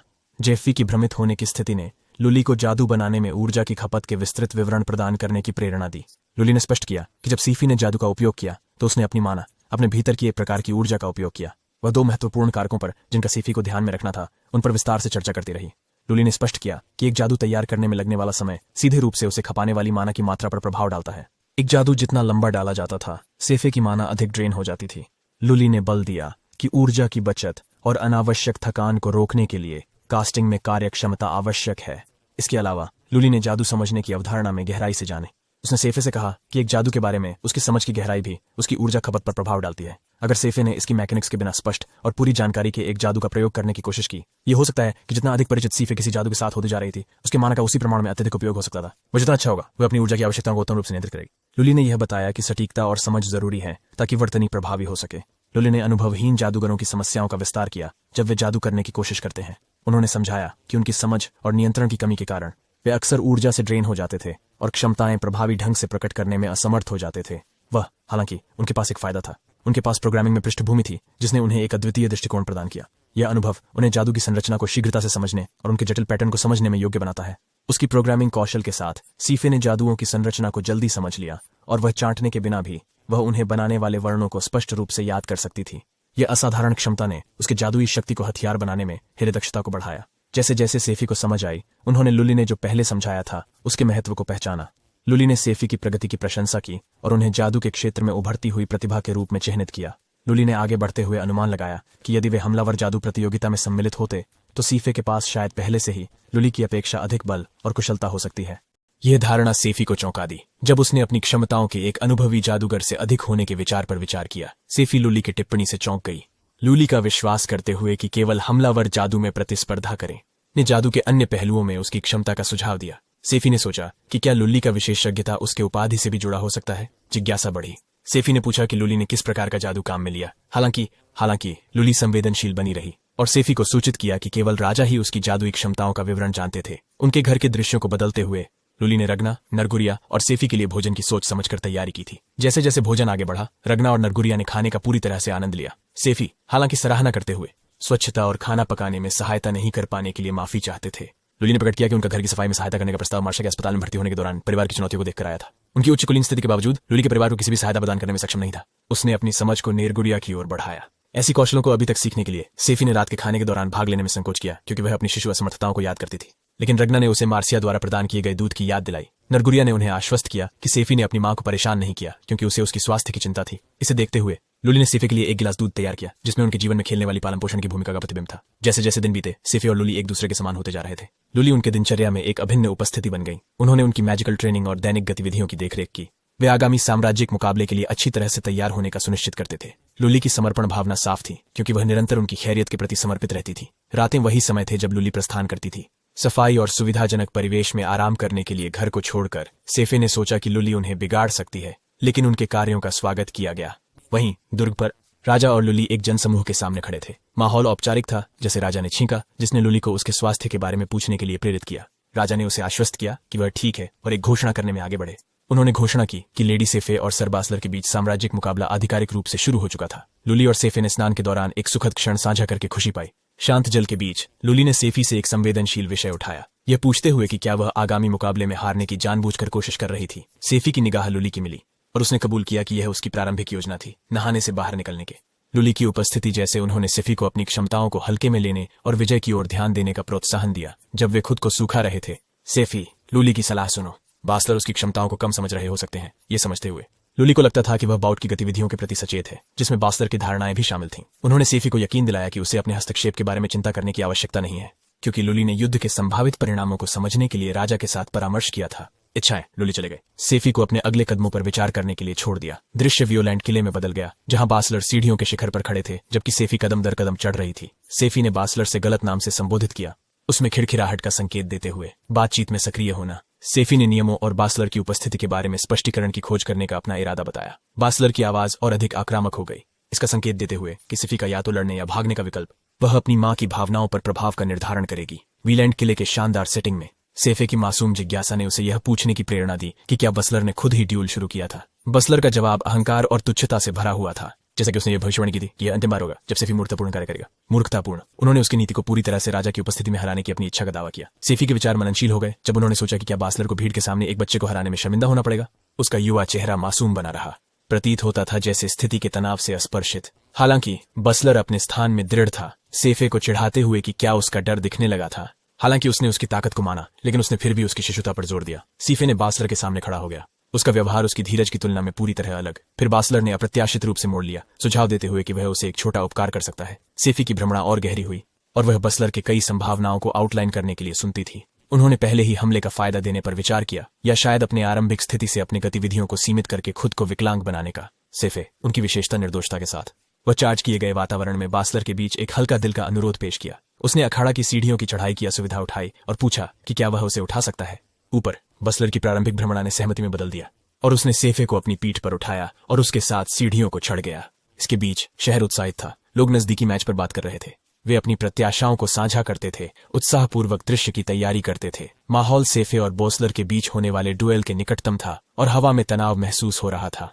द अरीना संक्षिप्त था, प्रत्येक ओर 5 मीटर मापने वाला, जिनमें से 2 स्कैफोल्ड 15 मीटर दूर स्थापित किए गए थे। इन स्कैफोल्ड्स के बीच डुएल होने की योजना थी। यह व्यवस्था ऐसी थी कि जादूगर, सेफी और बासलर, वे अपने अपने मंचों पर खड़े होंगे, एक दूसरे की ओर मुंह कर मैजिकल युद्ध में सहभागी होने के लिए तैयार। बसलर ने अपने ढांचे पर स्थिति ली, उत्साही भीड़ से तालियां खींचते हुए। सेफी ने नरगुरिया, उनकी सहचरणी के साथ खड़ा होना। कैनियन ने उसे आगामी लड़ाई के लिए शुभकामनाएं दी। वह क्षण आया जब एक नाव आई सीफे को वध के लिए ले जाने के लिए, जहां युद्ध होने वाला था। हालांकि सेफे ने नाव की सहायता अस्वीकार कर दी। सफेद कालीन जादू की शक्तियों का उपयोग करने का विकल्प चुनते हैं। उसके हाथ की एक सुंदर लहर के साथ यह जादू वायु में एक चमकदार पथ का निर्माण करता था। इस अनपेक्षित जादू के प्रदर्शन पर जुटे दर्शकों ने आश्चर्यचकित होकर सांस रोक ली। यहां तक कि युद्ध का निरीक्षण करने वाले राजा भी सेफी के अद्वितीय दृष्टिकोण से आकर्षित थे। वह आगे बढ़ा और नियमों को निभाने लगा। केवल जीत का जादू प्रतियोगिता के दौरान स्वीकार्य था और जीत अपने प्रतिद्वंद्वी को स्कैफोल्ड से गिराकर प्राप्त की जा सकती थी। एक दोस्ताना और सम्मानजनक शैली में राजा ने संयम की महत्ता पर जोर दिया। उन्होंने सेफी और उनके प्रतिद्वंद्वी बासलर से आग्रह किया अपनी सबसे शक्तिशाली जादुई क्षमताओं का प्रयोग करने से बचने के लिए। युद्ध का सारांश था कि उनके कौशल का परीक्षण सीमाओं के भीतर करें। उन्हें याद दिलाते हैं कि यह मित्रता और सहयोग की परीक्षा थी, बाध्यता के बजाय प्रभुत्व। दिशा निर्देश सेट होने के साथ दोनों सेफी और बासलर अपने निर्धारित मचानों पर चढ़े। चेपे ने सोचा कि अगर वह पानी में गिर जाती तो क्या होता। हालांकि ऐसा नहीं हुआ। हालांकि राजा ने सभी को आश्वस्त किया कि यदि सीफे ठोकर खाकर गिर जाते हैं तो वेधशाला के चारों ओर तैनात सैनिक तत्परता से उनकी सहायता करेंगे। या बासलर, उसका प्रतिद्वंद्वी, ने सेफी से एक शांत वार्ता की। उन्होंने सुझाव दिया कि उसने जानबूझकर मैच हार दिया, अपने आंतरिक संघर्ष के प्रति उनकी जागरूकता साझा करते हुए। सेफी को इस प्रकटीकरण से चौंक दिया गया। उसकी आश्चर्यजनक भावनाओं से भरी प्रतिक्रिया। सीफे ने बैसलर की ओर मुड़ी और भावुक अपील की, उसे अनुरोध करती हुई कि राजा की उपस्थिति में अपने संदेह व्यक्त न करें। हालांकि बासलर ने दृढ़ता दिखाई, एक महत्वपूर्ण जानकारी का खुलासा करते हुए। उसने समझाया कि युद्ध जीतने से उसे राजा की ओर से एक विशेष उपहार मिलेगा, उसकी पसंद की इच्छा। बासलर के शब्दों में सीफे के लिए एक छुपी हुई संदेश थी जिसे वह नजरअंदाज नहीं कर सकता था। पेसलर ने तर्क किया कि सफी की मंशा द्वारा युद्ध में डील छोड़ने की, जिससे वह जीत सके, अंततः उसके हित में नहीं होगी। यदि वह राजा से बासलर की इच्छा को त्यागने का अनुरोध करती, यह अपेक्षित परिणाम नहीं दे सकता। बेसलर की ध्वनि गंभीर हो गई जब उन्होंने अपने वास्तविक प्रेरणा को उजागर किया। उन्होंने पता लगाया कि अगर वे विजयी होते हैं तो उनकी ख्वाहिश सीफे के लिए संघर्ष की खतरनाक फ्रंट लाइन्स का सामना करना था, एक भाग्य जिसे उसने निश्चित रूप से टालना चाहती थी। राजा परिस्थिति का अवलोकन करते हुए बिना हिचकिचाते बैसलर की इच्छा मान ले गए। सेफे की प्रतिक्रिया चौंका देने वाली और अविश्वास की मिश्रण थी। फिर भी उसने खुद को संभाला और उत्तर दिया। उसने अपनी शर्त रखी, यदि वह विजेता के रूप में उभरती है। उसने अनुरोध किया कि वह सम्मुख लाइनों से दूर स्थित हो, साथ ही पर्याप्त खाद्य सामग्री। उसके प्रस्ताव पर विचार करते हुए राजा ने स्वीकरण में सिर हिलाया, वादा करने के लिए कि अगर वह युद्ध जीतती है तो उसका अनुरोध वजन देगा। इन शर्तों के स्थापित होने के साथ युद्ध शुरू हुआ। तत्काल बसलर ने कोई समय नहीं बर्बाद किया। हाई विंड एनर्जी जादू को सीफे की ओर प्रक्षेपित करते हुए स्विफ्ट और एजाइल, सीफे ने अपनी तेज प्रतिक्रियाओं का प्रदर्शन करते हुए जादू से बचने में सफलता पाई। आए अमीर विचारों, सेफी ने अनुचितता की भावना महसूस की। जैसा कि उसने विश्वास किया कि बासलर ने ड्यूल की आधिकारिक शुरुआत से पहले अपने जादू की तैयारी शुरू कर दी थी, बासलर ने अपने हमले को जारी रखा। 6 एक और हमला छोड़ने वाले ने सेफे को बाईं ओर घूमने के लिए भेज दिया। हालांकि उसने अपना संतुलन बनाए रखने और गिरने से बचने का प्रबंध किया। सेफे की संवेदनाओं ने उसे बताया कि बसलर के इरादे सिर्फ ड्यूएल जीतने के नहीं थे, वे अधिक आक्रामक लगते थे। हर गुजरते पल के साथ वह इस बात पर और अधिक विश्वास करने लगी कि बासलर केवल जीत के लिए ही नहीं बल्कि उसे चोट पहुंचाने की कोशिश कर रहा था। इस बीच बासलर ने अपने निर्विरोध आक्रमण को जारी रखा, चप करते हुए और जल्दी से जादू दिखाते हुए। सीफे ने माना कि उनकी रणनीति आक्रामक और अनवरत थी, जिससे उन्हें प्रतिरोध करने का बहुत कम समय मिलता। वातावरण ऊर्जा से चर्चित हो गया जब बैसलर ने हाई विंड स्पेल को फिर से जादू किया, इसे सीफे की ओर निर्देशित किया। सेफी अडिग रही, अपने जादू के कुएं में शामिल हुई। बासलर के हमले के जवाब में उसने अपना हाई विंड जादू बुलाया तो विपरीत बल वायुमंडल में टकरा गए। उनकी जादुई ऊर्जाएं एक गूंजती हुई धमाके के साथ टकरा गईं, जो अरेना में गूंज रही थी। पोसलर की आश्चर्यचकितता साफ थी जब उन्होंने साफी के उनके जादू की तेज अनुकरण को निरीक्षण किया, जो केवल एक हार्ट बीट में और बिना मंत्र के प्राप्त किया गया। प्रतिक्रिया में सफी ने परिवर्तित परिस्थितियों की पहचान की, यह समझते हुए कि उसकी जीतने की जरूरत बढ़ गई थी। झिझक के बिना बसलर ने एयर शूट जादू छोड़ दिया। सेफे जागरूक कि उसका आकार उसे एक शक्तिशाली हिट के प्रति संवेदनशील बना सकता है। शीघ्रता से हवाई शूट का उपयोग करके उसे बैसलर के सिर की दिशा में निर्देशित किया। उनके जादू के टकराव ने एक ऊर्जावाहक आहट पैदा की जो अखाड़े के माध्यम से गूंज रहा था, एक अनुभूति जो दर्शकों के लिए स्पष्ट थी। राजा स्वयं अपनी उत्साह को नहीं रोक सके। इस जादुई आदान प्रदान के बीच युद्ध की तीव्रता महसूस करते हुए आपके रूमी ने 2 कुशल जादूगरों के बीच द्वंद्व की सारांश को आवाज दी। फिर सेफे ने एयर शूट जादू का उपयोग किया, लेकिन बसलर ने तेजी से टाला और अपने एयर शूट से प्रतिक्रिया की। निराश न होकर सेफे ने एक और एयर शूट छोड़ा। बेसलर उसे नष्ट करने में अपनी क्षमता पर विश्वास करते हुए निचले दृष्टिकोण से हवाई शूट आरंभ कर दिया। उसकी संगणकीय चाल ने चेपे पर एक सीधे हमले का परिणाम दिया, जो एक संवेदनशील कोण पर था। लम्हे को कब्जा किया। गति बेसलर ने एक प्रबल उच्च विंड जादू को संचालित किया, जिसकी बलवानी ताकत ने सीफे की सांस और स्थिरता को बाधित कर दिया। लाभ उठाते हुए उन्होंने एक लॉस्ट प्लेस जादू का पीछा किया। सीफे ने एक काउंटर की कोशिश की, लेकिन लॉस्ट प्लेस उसके पीछे हमला कर खुद को आकाश में छोड़ दिया, उसे बचाने से असमर्थ। नियंत्रण सेफी का आत्मविश्वास जब स्थिति संकटपूर्ण होने लगी तो कमजोर पड़ने लगा। वह मानती थी कि विजय उनके हाथ से छूट रही है। दर्शकों सहित भीड़ और राजा ने भी इसे साझा किया। भावना जब वह पानी के नीचे गिरने की कगार पर थी तब सेफी की पराजय की अपेक्षा करते हुए। ठीक उस समय जब सेफी पानी की सतह को छूने के कगार पर थी, उन्होंने एक होशियारी से युक्त कार्यवाही की। पानी पर जादू करते हुए उन्होंने हवा की धारा को अपनी ओर मोड़ा, जिससे उन्हें अपना संतुलन बहाल करने और स्कैफोल्ड पर वापस जाने में मदद मिली। इस अनपेक्षित करतब की गवाही देने उन्हें अचरज में पाया गया। सीफी सुरक्षित रूप से स्कैफोल्ड पर वापस। नरगुरिया और अन्य दर्शक उनके संयोजन के प्रति आश्चर्यचकित थे। बासलर के विचार अगली चाल पर विचार करते हुए अंतर्मुखी हो गए। सेफी ने उसे ताना मारने का अवसर पकड़ लिया। खेलते हुए पूछा कि क्या उसने अपनी जादुई क्षमताओं का उपयोग कर दिया। प्रतिक्रिया में सेफी ने अभी भी जादू चलाने की क्षमता की पुष्टि की। हालांकि बसलर को कम अनुमानित नहीं किया जा सकता था। उन्होंने अपनी दृढ़ता की पुष्टि की, सेफे को अपनी क्षमता को नजरअंदाज करने के खिलाफ चेतावनी दी। उनकी जादुई ड्यूल के दौरान सेफे का परिवार उत्साहपूर्वक जय जयकार कर रहा था, जो उसे घेरे हुए प्रोत्साहन का माहौल बना रहा था। यह दिलचस्प है। बोसलर ने पूछा कि क्या सेफी ने अपने समर्थन में जयकार करने वाले व्यक्तियों को पहचाना था। सेफी ने उन्हें अपनी मां और भाई के रूप में पहचाना।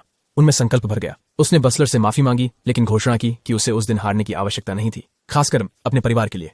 उसके परिवार का उल्लेख करने से बसलर के चेहरे पर एक क्षणिक व्यंग्य आ गया। उन्होंने उसके बयान की मान्यता दी, उसकी क्षमता की गवाही देने की चुनौती के साथ प्रतिक्रिया दी। क्षमताएं। जैसे ही बासलर ने अपनी शेष शक्ति को एक प्रबल जादू वाले जादू में केंद्रित करने का इरादा जताया, उसका व्यवहार बदल गया। वहीं जब बसलर अपनी ऊर्जा को संचालित करने लगा तो सेफी ने अपनी ठान ली भावुक मुद्रा के साथ अपना स्थान बनाए रखा। जबकि बसलर अपना जादू निर्देशित कर रहा था, उसने सेफी का ताना मारने का क्षण लिया। उसने पूछा कि क्या वह उसके हमले का सामना सीधे करना चाहेगी, यह उल्लेख करते हुए कि उसका रूप अपनी मान्यता से कम आकर्षक मां और भाई की तुलना में उभर कर सामने आया। बसलर के शब्दों ने सेफे के साथ एक तंत्र जोड़ा। उसमें एक ज्वलंत क्रोध भड़क उठा। बसलर की अपमानजनक टिप्पणियों से उसके परिवार के बारे में उसका गुस्सा भड़क गया। सेफी की क्रोध उबाल उठा। उन्होंने शुद्ध क्रोध में वह मांगी कि बसलर उनकी मां और भाई के बारे में वह क्या कह रहा था दोहराए। बसलर पीछे हटकर और संदिग्ध अपने हमलावर शब्दों को दोहराने में हिचकिचाहट थी। सेफे का गुस्सा बढ़ता गया और उसने बसलर को आक्रोश भरी आवाज में फटकारा। उसकी क्रोध की लहर एक मैजिकल शक्ति के जोर के रूप में परिवर्तित हुई और उसने बसलर की दिशा में एक भयानक जादू छोड़ दिया। एक भयानक विस्फोट हुआ जिसने बसलर को आसमान में उच्च कर दिया। उसे इस प्रकार ऊंचाई तक उड़ते हुए देख दर्शकों में आश्चर्य और चिंता का मिश्रण था। उन्हें उसके गिरने के संभावित परिणामों से डर लग रहा था। उनमें से रगना ने अपनी चिंता व्यक्त की, सीफे को क्रिया करने और बासलर को गिरने से रोकने की सलाह दी। तेजी से सेफे ने बसलर के आसन्न पतन को कम करने के लिए नष्ट करने का जादू इस्तेमाल किया। हालांकि परिणाम कुछ और था।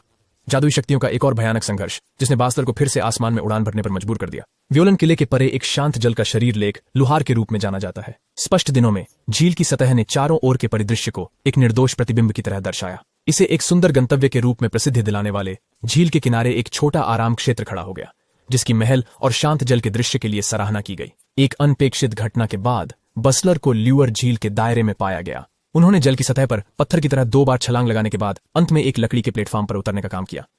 इस दृश्य को देखकर राजा ने त्वरित घोषणा करने का फैसला किया। सेफी को ड्यूल का विजेता घोषित किया गया। दर्शकों ने आश्चर्य और बोध के साथ परिणाम देखा कि युद्ध समाप्त हो गया। मासूम व्यवहार के साथ सभी ने टिप्पणी की कि ऐसा लगता है कि वह विजयी हुई है। यह सादा बयान उनकी उपलब्धि से भीड़ को हैरान और चौंका दिया। राजा ने उनकी उपलब्धि की मान्यता देते हुए एक सार्वजनिक घोषणा की। सेफी को साम्राज्य सेना के मुख्य कर्मचारी के रूप में नियुक्त किया गया था, लेकिन लोहार में सेफी और बासलर के बीच ड्यूल, जो बाद में लोहुर झील पर होने वाले निष्पादन के रूप में जाना जाएगा, सेफी विजेता के रूप में उभरा। क्योंकि बसलर अब लड़ाई जारी रखने में सक्षम नहीं था, इस घटना को एक ग्रामीण कहावत द्वारा चिह्नित किया गया था, जो अधिक जरूरी से अधिक शक्तिशाली जादू का उपयोग करने के खिलाफ सतर्क करती थी। लोगों को अपनी मैजिकल क्षमताओं में संयम और संतुलन की महत्व की याद दिलाना। अफवाहें उड़ रही थीं कि सूफी का जादू अत्यधिक मैजिक उपयोग के नियम को तोड़ने का संभावना है। एक संयोग प्रसंग में सेफे ने सिलार्ड के साथ रास्ता काट लिया। उत्सुक उन्होंने पूछा कि क्या राजा का मूड खराब था। सिलार्ड ने जवाब दिया कि बादशाह असंतुष्ट लग रहे थे क्योंकि द्वंद्व उसकी उम्मीदों के अनुरूप सहज नहीं हो रहा था। इस मौके का फायदा उठाते हुए सिलार्ड ने सेफे को एक औपचारिक नियुक्ति पत्र सौंप दिया। जिज्ञासु सेफे ने सिलार्ड से मुंह मोड़कर अपने नए रोल की प्रकृति पर सवाल किया। केंद्रीय कमान जादू विभाग के मुख्य स्टाफ के रूप में। सिलार्ड ने समझाया कि साम्राज्यिक सेना के भीतर केंद्रीय कमान विभाग सेना राजधानी की सुरक्षा और रक्षा के लिए जिम्मेदार थी। जैसे ही मैजिक स्टाफ के प्रमुख होने के नाते सेफे की भूमिका कमांडर को मार्गदर्शन करने में होगी। वह अपनी जादू में महारत का उपयोग करके सलाह देने में सहायता कर रही थी। स्पष्टता की तलाश में उन्होंने मुख्य की जिम्मेदारियों के बारे में पूछा। सिलार्ड ने जवाब दिया कि जबकि प्रबंधक के पास राजधानी की रक्षा संरचना में महत्वपूर्ण महत्व था, भूमिका अपेक्षाकृत नहीं थी और इसे एक सेट ढांचा की कमी थी। राजा ने जताया कि कैसे जिम्मेदारियां संभाली जाएं, इस पर अभी तक कोई स्थापित दिशा निर्देश नहीं था। सिलार्ड ने कहा कि राजा ने सेफह की स्थिति पर गहरी विचारणा की है। अतिरिक्त दस्तावेज सौंपते हुए उन्होंने बताया कि वे नागुरिया के लिए थे। उन्होंने समझाया कि चूंकि नेरगुरिया आधिकारिक रूप से एक साम्राज्यिक सैनिक नहीं था, बल्कि नाइट्स के आदेश के भीतर एक शिष्य था, उसका नाइट्स के आदेश में शामिल होने का कोई इरादा नहीं था। उसे आधिकारिक रूप से सेफी की अधीनस्थ माने जाने के लिए कुछ औपचारिकताएं आवश्यक थीं, उसे प्राप्त करने और वेतन प्राप्त करने के लिए।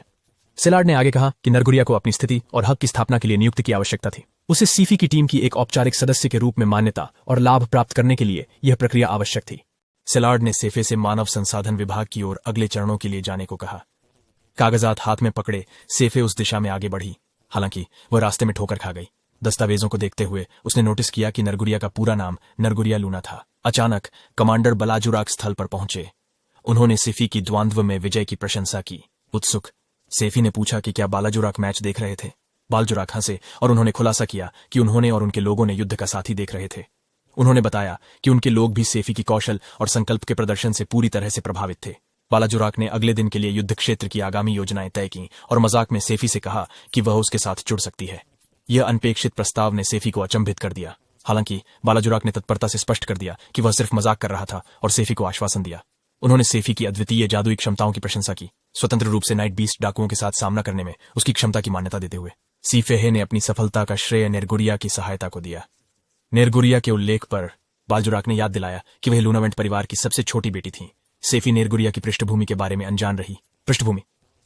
बालाजुराक ने समझाया कि नेरगुरिया को अपने घर को छोड़ने के लिए क्यों मजबूर किया गया था, क्योंकि उसका योद्धा के रूप में कार्य करना असफल रहा। उन्होंने खुलासा किया कि उसके साथी योद्धाओं ने उसके प्रदर्शन के लिए उसका मजाक उड़ाया था, जिसके कारण उसने रवाना होने के लिए।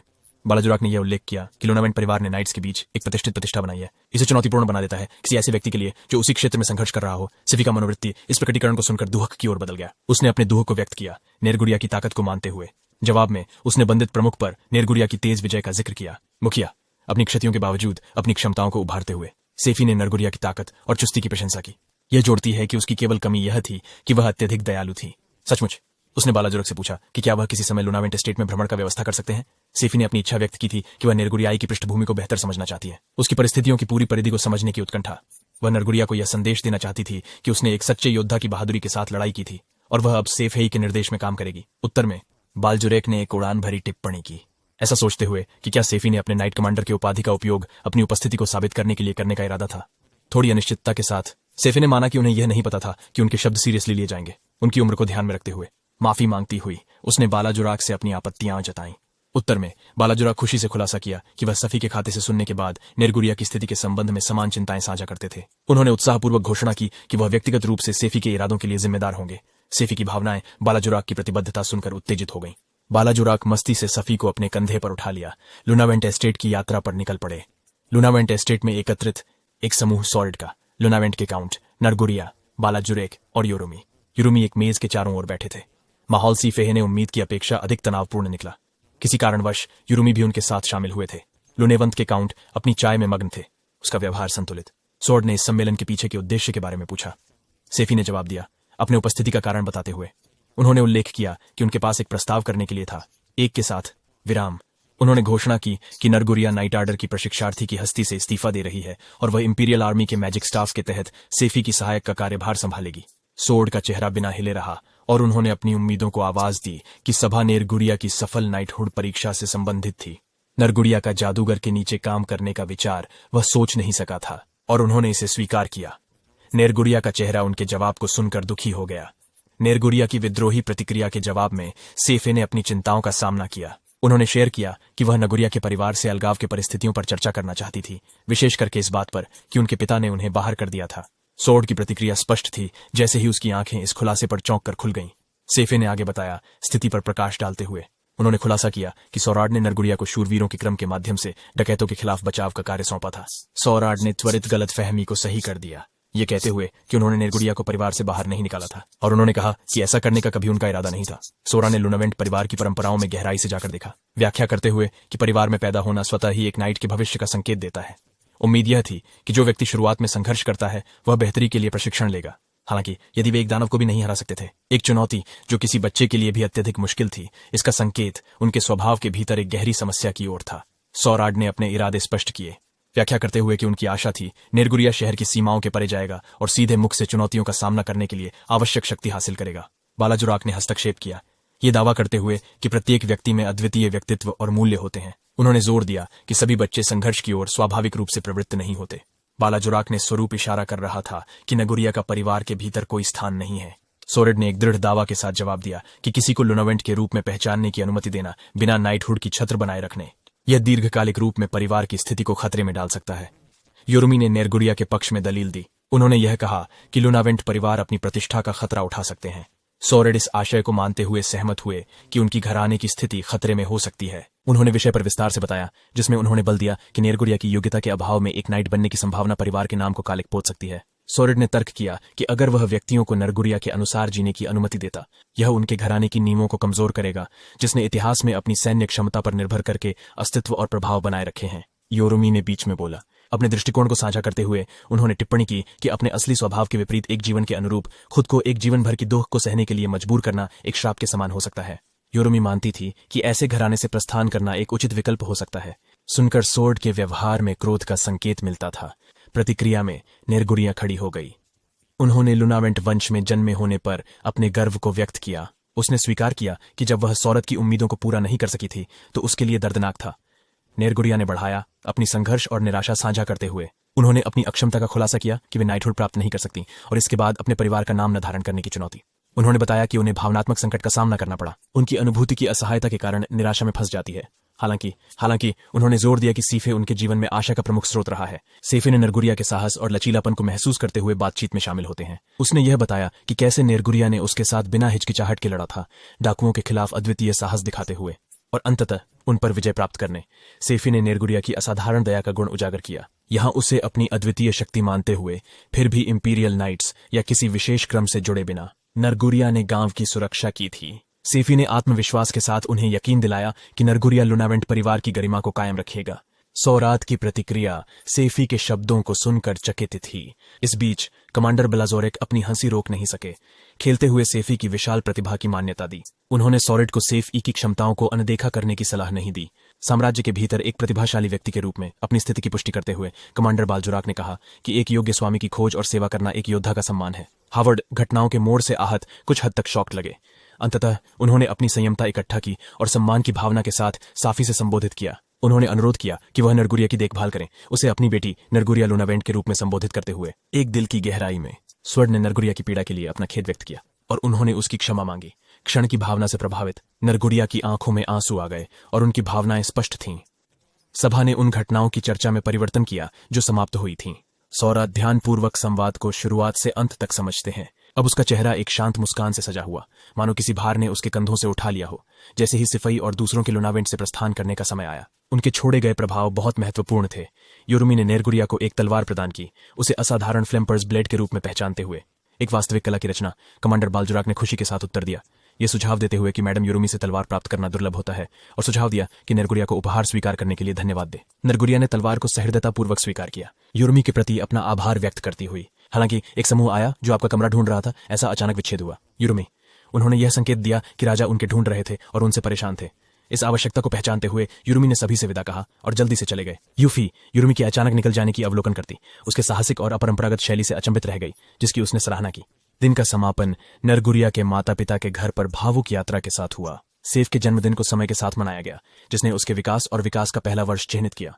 जैसे जैसे सेफ ने अपने आगामी परिवर्तन पर विचार किया, उसे दूध पीने जैसी सादगी भरी खुशियों को छोड़ने के विचार से थोड़ी उदासी लगी। हालांकि उसकी मां ने उसे आश्वस्त किया कि वह जब चाहे दूध पी सकती है। इन विचारों के बीच किसी ने सेफी के सिर पर एक फूलों का मुकुट मजाकिया तौर पर सजाया, जिससे उसे अत्यधिक आनंद मिला। लगना, जो पिछली बार की तुलना में थोड़ा बड़ा हो गया था, उनके साथ जुड़ा। दृश्य में उसने सेफे को एक उपहार पेश किया, मानते हुए कि यह सब वह कर सकता था, प्रेम और खुशी से भरा हुआ। सेफी ने रागन्हा को कसकर गले लगाया। लम्हे की गर्मी को प्यार करते हुए नेरगुरिया की उपस्थिति ने उत्सव के माहौल में योगदान दिया, जब वह सेफ के जन्मदिन की जश्न मनाने और मार्शा की छुट्टी की तारीख को गले लगाने में शामिल हुई। इस बीच सेफी ने अस्पताल में घायल बसलर का दौरा किया, एक को उठाते हुए उनके साथ एक सेब। बेसलर इस हरकत से समझ नहीं पा रहा था। उन्होंने सेफी के अभिप्रेत कार्य के पीछे का अर्थ समझने की कोशिश की। सेफी ने कहा कि वह उस सेब को उसके साथ बांटना चाहती थी, अपनी मासूमियत को व्यक्त करती। हालांकि बेसलर की प्रतिक्रिया दूरस्थ से कम नहीं थी। उन्होंने अपनी आवाज बढ़ाई, जोर देते हुए कि सीफई वहां स्वागत नहीं था। प्रतिक्रिया में एक बार सेफी अडिग रही, उनकी मासूमियत उजागर होती हुई। जैसे ही उन्होंने उसे सूचित किया कि यह उनका जन्मदिन था, उन्होंने सुझाव दिया कि वे फिर भी साथ मनाएं। यह मार्मिक दृश्य रिश्तों की जटिलता, संचार की बारीकियों को कब्जा करता था, और सेफी की विपरीत परिस्थितियों में अडिग दयालुता। हालांकि सेफी ने एक जैतूनी शाखा बढ़ाने की कोशिश की, बासलर अडरडीएल बने रहे, उसे जाने के लिए कहते हुए। उसकी दृष्टि से अप्रभावित होकर सेफी ने उसकी जिद को मानते हुए एक बार फिर उसकी माफी मांगी और फिर चली गई। बॉसलर की आवाज बाहर निकली, जो मुश्किल से सुनाई दे रही थी। उन्होंने सेफी को एक सतर्क संदेश भरे हुए मुड़मुड़ाया, उसे काले बालों वाली महिला से सतर्क रहने की सलाह दी, जिन्होंने उसे उससे चुनौती देने के लिए उकसाया था। साम्राज्यीय राजधानी के एक अलग हिस्से में वीलैंड एक भयानक अफवाह दूर दराज के कोनों में चल रही थी। शहर के आशियाने में एक त्यागी अमीर का एस्टेट रिपोर्टेडली एक भयानक मूद का घर बन गया था। एक भूत, ये भूत कहा जाता है कि एक बच्चा कभी कभी उसे एक खिड़की के माध्यम से खोखले महल में प्रवेश करते और बाहर निकलते हुए देखा गया था। उसकी अलौकिक आकृति संपत्ति के चारों ओर मंडराती भयावह माहौल में रंग भरती थी। शहरवासियों में इस आभास के बारे में चर्चाएं हो रही थीं, इसे खतरनाक मानते हुए। भूतिया प्राणी जिसे छोड़ दिए गए हवेली का अमोक बच्चा कहा जाता है, ने स्थानीय लोगों का ध्यान और कल्पना का ढाक जमा लिया था। हालांकि सच्चाई अफवाहों के सुझाए गए से अधिक आश्चर्यजनक थी। सीफे रहस्यमय घटनाओं के पीछे ने स्पष्ट किया कि वह वास्तव में उड़ नहीं रही थी, बल्कि उसने समझाया कि वह हवा की ऊर्जा का उपयोग करती है। वह बार बार इस तकनीक का उपयोग करके हवा की ताकत का उपयोग करती थी आगे बढ़ने के लिए। उसने अपनी अद्वितीय क्षमता के साथ एक पत्ती की तरह अपनी गति की तुलना की जो एक हवा की झोंक में फंस गई थी। सेफे ने खुद को आगे बढ़ाया, एक ही कदम में लगभग 50 मीटर की दूरी को कवर करते हुए। इसे दृष्टिगत में रखने के लिए उसने अपनी गति की तुलना अपने पिछले जीवन से एक यातायात पद्धति से की। अपने आप को एक बुलेट ट्रेन के साथ तुलना करते हुए इस तेज गति की चाल एक बाह्य दृष्टिकोण से देखा जाता है लगभग अवास्तविक दिखाई दिया। किले में लौटते समय सेफी ने नरगुरिया से मुलाकात की, जिन्होंने उसे हार्दिक स्वागत किया और उसे अंदर दिशा दी। सीफी को एक पुराने हवेली में नियुक्त किया गया था जहां भूतः अवशेष कहा जाता था कि प्रकट होता है। गांव और धार्मिक स्थलों के विपरीत इस स्थान से विशालता और विलासिता की भावना उत्पन्न होती थी। जबकि मार्शा और रागना ने गांव में रहने का निर्णय लिया था, उसकी भूमिका के कारण सीफे नरगुरिया के साथ महल का कब्जा किया। इस नए रहन सहन की व्यवस्था में नरगुरिया ने सेफी की मां के बारे में पूछा। सेफी ने उसे यकीन दिलाया कि उसकी मां अच्छी सेहत में थी। सेफी ने राजधानी शहर में रहने के बजाय गांव में रोगंजा के साथ रहने का अपना निर्णय खुलासा किया। जबकि वह अपने पहनावे को बदल रही थी, उसने अकेलापन की एक संकेत का आभास होने का मान्यता दी। सीफे का अपने परिवार के साथ गहरा बंधन मजबूती से गूंज उठा। वह अपनी मां से अलग नहीं होना चाहती थी और उसने शक किया कि उसके बड़े भाई ने भी वैसा ही महसूस किया होगा। वह अपने उन्नत जादू की क्षमताओं का उपयोग करके गांव और हवेली के बीच तेजी से यात्रा करने की योजना बना रही थी। यह उसे अपने प्रियजनों के साथ कभी भी वांछित होने देता है। पुस्तकालय की पुस्तकों की मदद से सेफी ने उन्नत जादू की महारत का निपुणता से अभ्यास किया था। इस निपुणता ने उसे चौंकाने वाली गति से यात्रा करने में सक्षम बनाया। उसके गांव पहुंचने और हवेली के लिए लगभग तत्परता से वापस आने, उसने यहां तक पूंजी की ओर वापसी के दौरान तहकीकात करने में सफलता पाई। हालांकि इस प्रकार के शक्तिशाली जादू को लंबे समय तक चैनल करने से उसकी ऊर्जा पर असर पड़ता था। इस प्रकार घर पहुंचते ही सेफी को पुनर्वास के लिए एक संक्षिप्त नींद लेनी पड़ेगी। सेफी को अपनी जादुई कर्तव्य की गहरी मांगों को समझती थी। जो कुछ उसने हासिल किया था वह एक सामान्य जादूगर की क्षमता से परे थी। तनाव स्पष्ट था, जैसा कि उन्होंने मान्यता दी कि अगर एक सामान्य जादूगर वो करने की कोशिश करता जो वह कर रही थी, वे केवल कुछ ही मिनटों में थक जाएंगे, अपने निद्रा से जागते। नरगुरिया द्वारा सेफाई को सूचना दी गई थी कि महल से एक दूत आया था। संदेश में केंद्रीय कमांड के वरिष्ठ स्टाफ की परिषद की बैठक के लिए एक तत्पर सम्मन की जानकारी थी। सभी सदस्यों को तत्परता से इकट्ठा होना था। जैसे जैसे हर कोई वायलिन किले में इकट्ठा हुआ, केंद्रीय कमांड के वरिष्ठ स्टाफ की बैठक शुरू हुई। सेफी भी सभा में शामिल होने के लिए पहुंची। कमांडर जॉर्ट ने मामले के मुख्य विषय में तेजी से गहराई करने के लिए अचानक बुलावे के लिए माफी मांगकर सत्र खोला। उन्होंने उपस्थितियों को सूचित किया कि एक महत्वपूर्ण सभा का अर्धमानव राजधानी की ओर बढ़ रहा था, इसे प्रेरित करते हुए कि संभावित प्रतिकारों के लिए योजना बनाने और तैयारी की जरूरत है। शब्द डेमी ह्यूमंस CPHE के लिए नया था, और जब उसने पहली बार इस अवधारणा से मुलाकात की तो उसकी आश्चर्यचकितता स्पष्ट थी। साम्राज्य सेना में उन्होंने एक इकाई को महारथी के रूप में रखा, जिसका उद्देश्य दानवों की युद्ध क्षमताओं को मापना था। यह माप एक सिंगल मॉन्स्टर को हराने के लिए पूरी तरह से प्रशिक्षित और युद्ध कठिनाई नाइट सैनिकों की संख्या के बराबर था। उदाहरण के लिए, एक एकल रात का सैनिक एक स्लाइम के खिलाफ बराबरी का मुकाबला माना जाता था। बीस्टमैन की अनुमानित युद्ध क्षमताएं 5 योद्धा वर्गों के बराबर थीं। इसका अर्थ समझने के लिए उत्सुक सेफे ने सेलार्ड से एक प्रश्न पूछा। उसने पूछा कि अगर 100 बीस्टमैन होते, उन्हें सामना करने के लिए लगभग 500 सैनिकों की आवश्यकता होगी।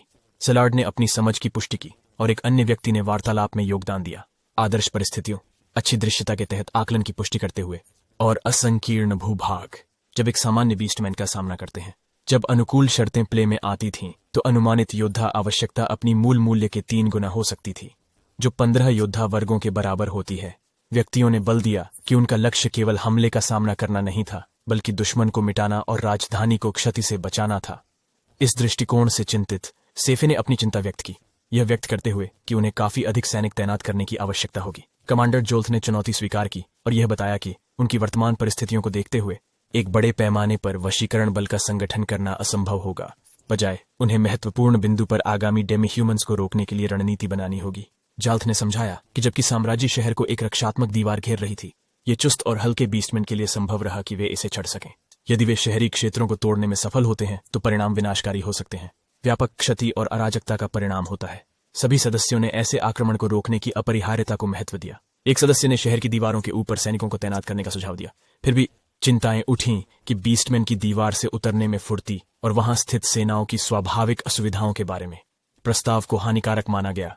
इन चर्चाओं के बीच यह तकनीकी सीमाओं के कारण होता है। एक अन्य सदस्य ने एक संभावित आकस्मिक हमले की गंभीर चिंता को महत्व दिया। समूह ने मान्य किया कि मानव प्राकृतिक रूप से बीस्टमैन से धीमे थे। अगर उन्होंने पहल कब्जा नहीं किया तब उन्हें नुकसान में डाल देता। फिर यह सुझाव दिया गया कि एक वैकल्पिक दृष्टिकोण शहर की दीवार के सामने के खुले मैदान पर आ रहे डेमी ह्यूमंस को रोकने का हो सकता है। दीवार। विभिन्न सदस्यों की विभिन्न राय के साथ वार्तालाप जारी रही। महिला सदस्य ने बीस्टमैन के खिलाफ कैवलरी का उपयोग करने की अप्रभावशीलता को जोर दिया। बड़े सदस्य ने शहर की दीवारों पर तीरंदाजों और जादूगरों को तैनात करने का प्रस्ताव दिया जो महत्वपूर्ण सहयोग प्रदान करते हैं। दीवार पर स्थापना के लिए समर्थन करने वाले सदस्य ने तर्क किया कि एक खुले मैदान में एक अकेले बीस्टमैन का सामना करते समय योद्धा का अनुमान लगभग 7 वर्गों का हो सकता है। हालांकि एक वरिष्ठ सदस्य इस मूल्यांकन से कटाक्ष करते हुए बिल्कुल सहमत नहीं थे। उन्होंने कहा कि यह 10 से कम योद्धा वर्ग नहीं होना चाहिए। उन्होंने परिस्थिति की गंभीरता पर जोर दिया, अफर्मिंग कि राजधानी में किसी भी लापरवाही के कारण होने वाले क्षति संपूर्ण देश के पतन का परिणाम हो सकता है। अंत में उन्हें इस खतरे का सामना कम से कम 15 योद्धा वर्गों के सामने करने की मानसिकता के साथ करना चाहिए ताकि इकट्ठा की गई जानकारी के आधार पर सर्वाधिक तैयारी सुनिश्चित हो सके। एक सदस्य ने जानकारी दी कि बीस्टमैन 30 की समूह में चल रहे थे। फर्स्टम्स परशमैन हर पुरुष के लिए 10 योद्धा वर्गों का मूल्यांकन लागू करते हुए इस समूह का सामना करने के लिए उन्हें 300 सैनिकों की आवश्यकता होगी। सुझावित दृष्टिकोण में 300 सैनिकों को राजधानी के चारों ओर हर दिशा में तैनात करने का प्रस्ताव था जो दिन और रात दोनों की शिफ्ट में काम करते हैं। ये कुल मिलाकर 2400 सैनिकों की तुलना करेगा। प्रस्तावित रणनीति में बीस्टमैन के दृष्टिगोचर होने पर तेजी से रीइंफोर्समेंट टिप्पणियों को भेजने का प्रावधान था। एक बार क्षेत्र को घेर लिया गया था। लक्ष्य था कि खतरे को घेर कर और प्रभावी रूप से नष्ट कर दिया जाए। वरिष्ठ सदस्य ने शक्तिशाली राक्षसों की दुर्लभता का उल्लेख किया। इसकी विशाल शक्ति को देखते हुए एक जानवर आदमी की संभावना की बात करते हैं जो 100 संघर्षी वर्गों से अधिक हो सकता है। उन्होंने परिषद की तैयारी पर सवाल उठाया कि क्या वे ऐसे भयानक खतरे का सामना करने के लिए सजग हैं। प्रतिक्रिया में जाल्थ ने उन्हें आश्वस्त किया कि उन्हें चिंता करने की जरूरत नहीं है। अगर वे असामान्य रूप से मजबूत पशु पुरुष से सामना करते हैं तो वे तैयार नहीं होंगे। उनके पास लेडी रिवर्स स्केल थी। उसकी नजर बेचाली की ओर स्थानांतरित हो गई जो उसे मासूमी से देख रही थी। उसकी सामान्य सीधे साधे ढंग में बीस्टमैन के साम्राज्यीय राजधानी पर हमले के पीछे की प्रेरणा के बारे में पूछा गया। ये सवाल परिषद के सदस्यों के बीच बहस की बहार ले आया जब वे सामूहिक रूप से बीस्टमैन की कार्रवाई के पीछे के संभावित कारणों का पता लगाने का प्रयास कर रहे थे। समाप्त हुआ और एक सदस्य सेफी से उसके योगदान के लिए कृतज्ञता व्यक्त करने के लिए आया। संचालन सीफे ने अपने सीमित ज्ञान के कारण अधिक ठोस इनपुट प्रदान नहीं करने के लिए विनम्रतापूर्वक क्षमा मांगी जिसमें राक्षसों और सैन्य संचालनों के बारे में था। आदमी ने उसे आश्वस्त किया जोर देते हुए कि उसकी जानकारी भरी टिप्पणियां चर्चा के महत्वपूर्ण क्षणों के दौरान महत्वपूर्ण भूमिका निभाई थीं। उसके शब्दों से प्रेरित होकर साफी ने उनके द्वारा पहले उपयोग किए गए मानचित्र की पहुंच का अनुरोध किया। व्यक्ति ने तत्परता से सहमत हो गया। उसके बाद सेफे और नेरगुरिया ने खुद को पुस्तकालय में पाया। चर्चा पर विचार करते हुए नेरगुरिया ने बीस्टमैन की भयानक प्रकृति को मान्यता दी। उन्हें शक्तिशाली प्रतिद्वंद्वी के रूप में पहचानना, उन्हें खतरे के रूप में अध्ययन करना। मानचित्र पर सेफे ने उन क्षेत्रों को समझाया जिन्होंने जानवर के काटने के कारण क्षति उठाई थी।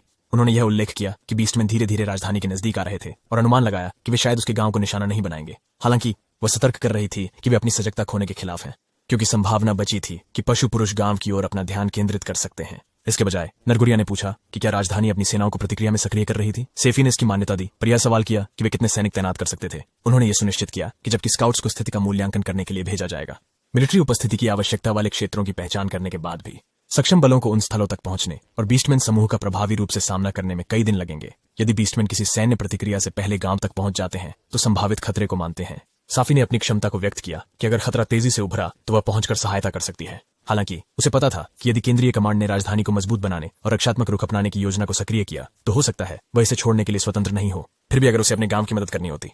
सेफी ने केंद्रीय कमांड की संरक्षण योजना लागू करने से पहले सक्रिय कार्रवाई करने की उसकी दृढ़ता व्यक्त की। नरगुरिया ने एक जानवर आदमी से लड़ने के संभावित खतरे के बारे में चिंता व्यक्त की, लेकिन उसने सफी के साथ जाने का प्रस्ताव दिया। वह सहमत हुई और बताया कि इस बार उसे नरगुरिया की सहायता की जरूरत होगी। ये विचार नरगुरिया को खुशी और उत्साह से भर देता है और उसे सीफे को उत्साह में जादू लगाने के लिए प्रेरित करता है। बाहरी दीवारों पर दृश्य नरगुरिया ने सेफी को सुरक्षित रखा। उनके मिशन पर साथ में प्रस्थान करने के लिए तैयार।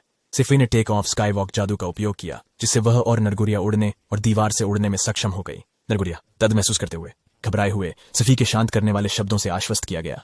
सफी ने इस ऊंचाई से गिरने के संभावित परिणामों की व्याख्या की जिससे नरगुरिया डर गया। सफी ने फिर बताया कि उन्होंने उनकी सुरक्षा सुनिश्चित करने के लिए सुधारों का योजना बनाई थी। उसने अपनी पिछली प्रोग्रामिंग ज्ञान को अपनी जादुई क्षमताओं के साथ मिलाया जिसके परिणाम स्वरूप संभावित खतरों को संभालने के लिए नवीनतम समाधान उत्पन्न हुए।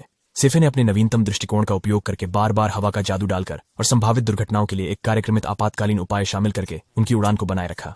उनकी उतराई सफल रही। मीटिंग हालांकि थोड़ा चौंकाने वाला बिना किसी घटना के हुई। सेफी ने नगुरिया की अच्छी स्थिति की जांच की, सुनिश्चित करते हुए कि वह ठीक है। साथ में उन्होंने साउथ वे विलेज पहुंचे जहां गांव वाले उनके आगमन से हैरान थे। सेफी ने अपने आप को परिचय दिया, साम्राज्यीय राजधानी से अपनी यात्रा का वर्णन करते हुए। गांव वालों का ध्यान और जिज्ञासा को बढ़ावा देते हुए उसके नाम को सुनकर गांव वालों ने आश्चर्य और हैरानी के साथ प्रतिक्रिया की। सेफी ने विचार किया कि एक प्रतिष्ठा होना फिर भी बदनाम नजरअंदाज होने से बेहतर था। उनकी बदनामी ने उन्हें एक निश्चित स्तर की मान्यता प्रदान की थी। जब वे गांव का पता लगा रहे थे तो एक खुश लड़का सेफी और नेरगुरिया की ओर बढ़कर हंसते हुए उसने सेफी को एक प्रचंड जादूगरिनी के रूप में मान्यता दी। सेफी ने अपनी क्षमताओं को विनम्रतापूर्वक कम कर दिया। लड़के ने पूछा कि गांव के सभी लोग सेफी से क्यों डरते हैं। उसकी छोटी कद को देखकर यह आश्चर्यजनक पाया गया। उसने खेल खेल में उसे छूने की कोशिश की, जिसने नरगुड़िया को कदम रखने और उसकी सुरक्षा करने को प्रेरित किया। लड़के की हंसी ने उसकी गैर मानव प्रकृति का संकेत दिया। उन्होंने सेफे और नरगुड़िया के साथ संलग्न हो गए। उन्होंने पूछा कि उन्होंने उनकी असली पहचान कैसे पता की। सेफी ने ध्यान दिया कि हालांकि उन्होंने खुद को एक गांव के बच्चे के रूप में छिपाया, लेकिन उनकी हरकतें राजधानी के किसी व्यक्ति को धोखा देने के लिए बहुत सटीक थीं। सतर्क, मानते हुए कि उसका बहाना उन्हें धोखा देने के लिए पर्याप्त नहीं था, अकेले जानवर पुरुष ने सुझाव दिया कि सेफी और नरगुड़िया उसे दूसरी जगह ले जाएं। जैसे ही वे भागे, दोनों खो गए। अंत में वह पशुमान लड़का रुक गया और इसका संकेत दिया कि वर्तमान स्थान उपयुक्त है। नरगुड़िया ने उत्तर में अपनी तलवार निकाली। उसकी तत्परता देखकर बीस्टमैन लड़का डर गया और समझाया कि जिनका वे पीछा कर रहे थे वे गांवों पर हमला करने वाले बीस्टमैन थे। सेफी ने यह पूछा, क्या रेजी यह सुझाव दे रहे थे कि वह हमला करने वाले बीस्टमैन से जुड़े नहीं थे? रेजी अपने हुड को हटाकर अपने बिल्ली जैसे कान दिखा रहा है। रेजी ने खुद को स्विफ्ट गेल का रेजी के रूप में परिचय दिया। उन्होंने माना कि वह एक विशिष्ट उद्देश्य के लिए अपने गांव को छोड़ चुके थे, और उन्होंने संकेत किया कि उनके पीछे जो बीस्टमैन का समूह था वह उनके पीछे ही सबसे संभावित रूप से होगा। रेजी ने सेफे से एक सौदा प्रस्तावित किया। उसने पूछा कि क्या उसके गांव के बीस्टमैन गांवों पर हमलों के लिए जिम्मेदार थे। सेफी ने रेजी से पुनः सवाल किया कि उनका लक्ष्य क्या है जब वे अपने गांव से चले जाते हैं। रेजी ने अपनी मंशा का खुलासा किया कि वह साम्राज्य की राजधानी तक पहुंचना चाहता है। सीफे ने फिर यह सवाल किया कि वह इस विशेष गांव में कैसे पहुंचे। रेजी ने स्वीकार किया कि उन्हें हाल ही में पता चला कि वे पीछा किए जा रहे थे। रेजी ने समझाया कि अपने गांव छोड़ने के बाद उसने साम्राज्य या राजधानी तक पहुंचने की कोशिश की, लेकिन उसे दिशा या दूरी का ज्ञान नहीं था। वह मानवों से दिशाएं पूछने के लिए इस गांव में पहुंच गया। जैसे ही अंधेरा होने लगा, गांव वाले उसे खाना और रात बिताने की जगह देने लगे। नीचे देखकर रेजी ने समझा कि गांव काफी सहज है। सेफी ने टिप्पणी की कि इसी कारण से रेजी गांव में चले गए थे, जो बनता समझ। फिर सेफी ने रेजी से पूछा कि वह पहली बार राजधानी जाने की योजना क्यों बना रहे थे। रेजी ने जवाब दिया कि राजधानी में वह एक व्यक्ति से मिलना चाहते थे। यह सुनकर उन्होंने जाने का फैसला किया। सेफी ने अनुमान लगाया कि यह प्यार से संबंधित हो सकता है। रेजी ने मना किया कि यह प्यार से संबंधित है। उसने फिर समझाया कि उसने शुरू से ही अकेले यात्रा करने की योजना बनाई थी, लेकिन यह तथ्य कि उसके गांव के साथी पशुमान उसका पीछा कर रहे थे, यह समस्या थी। उनके जैसे वह जारी रखते हुए उन्होंने स्पष्ट किया कि वर्तमान में साम्राज्य सेना क्षेत्र में होनी चाहिए और वहां एक संभावना है कि पीछा करने वाले जानवर मर सकते हैं। रेजी ने इस स्थिति से असहजता जताई और एक सौदा प्रस्तावित किया। सौदा, उसका उद्देश्य है कि वह पीछा करने वाले बीस्टमैन को क्षति के बिना दूर करे, और उन्हें इसे प्राप्त करने के लिए सीफे और नरगुड़िया की सहायता की जरूरत है। रेजी समझाते हैं कि संभाव्य रूप से पीछा करने वाले बीस्टमैन ने उसकी सुगंध को इस स्थान तक पहुंचाया, जो उनके लिए भी फायदेमंद होता है। सेफी योजना से सहमत है। हालांकि नरगुड़िया सतर्क है और सुझाव देता है कि रेजी उन्हें बीस्टमैन द्वारा स्थापित एक घातकारी में ले जा सकता है, जहां उनकी संख्या अधिकारी हो सकती थी। सफी ने इस संभावना की मान्यता दी, लेकिन उन्होंने यह भी उल्लेख किया कि यदि वे सभी दुश्मनों का सामना एक साथ करते हैं तो यह एक त्वरित समाधान की ओर जा सकता है। रेजी सेफी के बिंदु की मान्यता को मानते हैं। रेजी ने पूछा, क्या सेफी विश्वास करती है कि बीस्टमैन उनके खिलाफ जीतने का मौका पा सकेंगे? सेफी का जवाब देते हैं कि यह उन पर निर्भर करेगा कि उनके पास कितनी सहायता हो सकती है। रेजी कुछ परेशान लगते हैं और सवाल करते हैं कि क्यों सेफी एक प्रसिद्ध जादूगरनी होंगी चिंतित। सेफी मानती है कि उसके पास बीस्टमैन के बारे में जानकारी कम है। रेजी ने पुष्टि की कि समूह में करीब 30 बीस्टमैन हैं। समूह। सेफी ने रेजी की कहानी की विश्वसनीयता के बारे में सवाल उठाया। सुझाव दिया कि अगर वह अभी रेजी को पकड़ लेने और उसे बीस्टमैन के हवाले कर देने की बात करें, वे गांव को बचा सकते हैं। यह सुनकर रेजी ने सफेद से उन्हें पकड़ने की चुनौती दी, लेकिन दावा किया कि यह एक कठिन काम होगा। सेफी ने सवाल उठाया कि यह क्यों कठिन होगा। फिर रेजी दौड़ने लगे और उन्होंने करते समय इसलिए सेफी ने स्लीपिंग कॉफिन जादू का उपयोग किया। यह जादू रेजी के चारों ओर एक बैरियर बनाता था, पहले सामने और फिर सभी ओर, जिससे उन्हें पूरी तरह से फंसा दिया गया। जादू। सेफी ने धरती की दीवार का निर्माण किया, जिसमें रेजी को सम्मिलित किया गया, जिसे भूमि की मिट्टी को बढ़ाकर बनाया गया। गुस्से में रेजी ने दीवार तोड़ने की धमकी दी, लेकिन उससे पहले कि वह यह कर सके, रेजी पर बिजली गिरी। वह कर सकता था। सेफी ने दीवार से एक ब्लॉक काटकर रेजी पर गिरने वाला एक दुर्घटनापूर्ण रूप से हस्तक्षेप किया। रेजी के गुस्से में उन्होंने शिकायत की कि यह उन्हें पकड़ने का निष्पक्ष तरीका नहीं था। सेफी शांतिपूर्ण रूप से उत्तर दिया कि वह रेजी की सहायता करेगी, क्योंकि यदि वह भाग गया तो यह परेशानी हो सकती है। नरगुड़िया भी वॉल्ड ट्रैप के अंदर दिखाई दिया। रेजी ने पूछा कि क्या सेफे वास्तव में उसकी मदद करना चाहते हैं उसे। सेफी के विचार तेजी से दौड़ रहे थे, जैसे कि वह संभावना पर विचार कर रही थी कि यह एक जाल हो सकता है। हालांकि इस सौदे में नुकसान भी हो सकते हैं। सेफी की उत्सुकता रेजी के बारे में उसकी चिंताओं से अधिक थी। एक जादुई जानवर के इतना करीब खड़े होना एक दुर्लभ अवसर था। रेजी उठा और उसने उन रोचक मनुष्यों में रुचि जताई जिनसे उसने मुलाकात की थी। रेजी ने छेपे द्वारा प्रयोग किए गए जादू की प्रशंसा की। सेफी जिज्ञासु ने पूछा कि क्या जादूगर जानवर जादू में कुशल होते हैं। जादू और वे जादू जिनका उपयोग वे करते थे। रेजी ने जवाब दिया कि इसमें कुछ असाधारण नहीं था। जादुई जानवरों को मनुष्यों की तरह मंत्रों का उपयोग करने की आवश्यकता नहीं थी, और पास में जन्म से ही। उसने आगे समझाया कि इस अभिजात स्वभाव के कारण मानवों द्वारा जो जादू कहा जाता है उनके लिए उससे अविश्लेषणीय दिखाई देता है, और उन्होंने इसे मानवों की तरह समझा नहीं।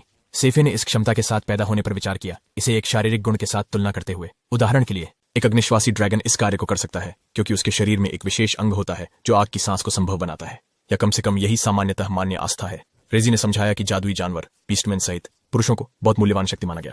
उन्होंने अपने समाज और मानव समाजों के बीच एक समानता खींची, जहां कमजोर लोगों को मजबूत के खिलाफ कठिनाइयों का सामना करना पड़ता था। गांव के जानवरों को भगाने के लिए उन्होंने कमजोर और मजबूत के बीच एक समानता खींची। रेजी ने उनके नेताओं से युद्ध करने की योजना बनाई। सेफे और नरगुड़िया ने रेजी के दृष्टिकोण को समझा, लेकिन सोच रहे थे कि क्या यह सिर्फ एक शारीरिक शोडाउन के रूप में सरल था रेजी के पास शक्ति, स्थिति और सौंदर्य गुण थे जिन्हें शक्ति के संकेत माना जाता था। यह उनकी प्राकृतिक प्रवृत्ति थी कि वे मजबूतों के आदेशों का पालन करें। रेजी ने नरक के भयानक फांसी चढ़ूने के रूप में प्रसिद्धि प्राप्त की। सेफी के जादू की शक्तियों का उपयोग करना चाहते हुए रेजी ने उसे बीस्टमैन के साथ संवाद करने के लिए प्रोत्साहित किया, जानते हुए कि वे उसके शब्दों का पालन करेंगे। नरगुरिया, जो रेजी की सीफे के पास बढ़ती नजदीकी को देख रही थी, हस्तक्षेप करके उसे कठोरता से सीफे से दूर रहने का निर्देश दिया। सीफे ने रेजी की योजना से सहमत हो लिया। वह बीस्टमैन को डरा और उड़ने के लिए अपनी मैजिकल क्षमताओं का उपयोग करने का इरादा था। सेफी उनके दिलों में डर पैदा करने के लिए ठान चुकी थी और सुनिश्चित करने के लिए कि वे वापस नहीं आएंगे।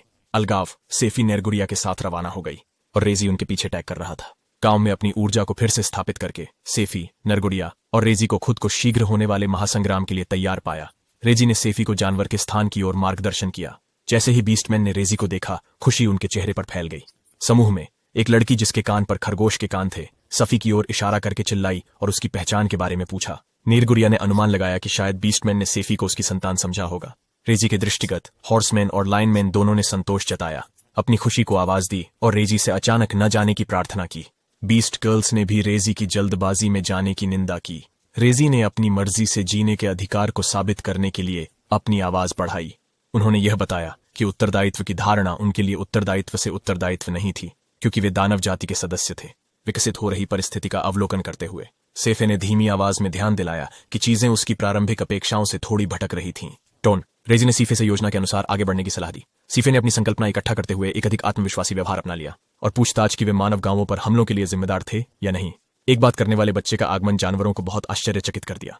उनमें से शेर मनुष्य ने माना कि वे अपना आहार सुरक्षित कर रहे थे।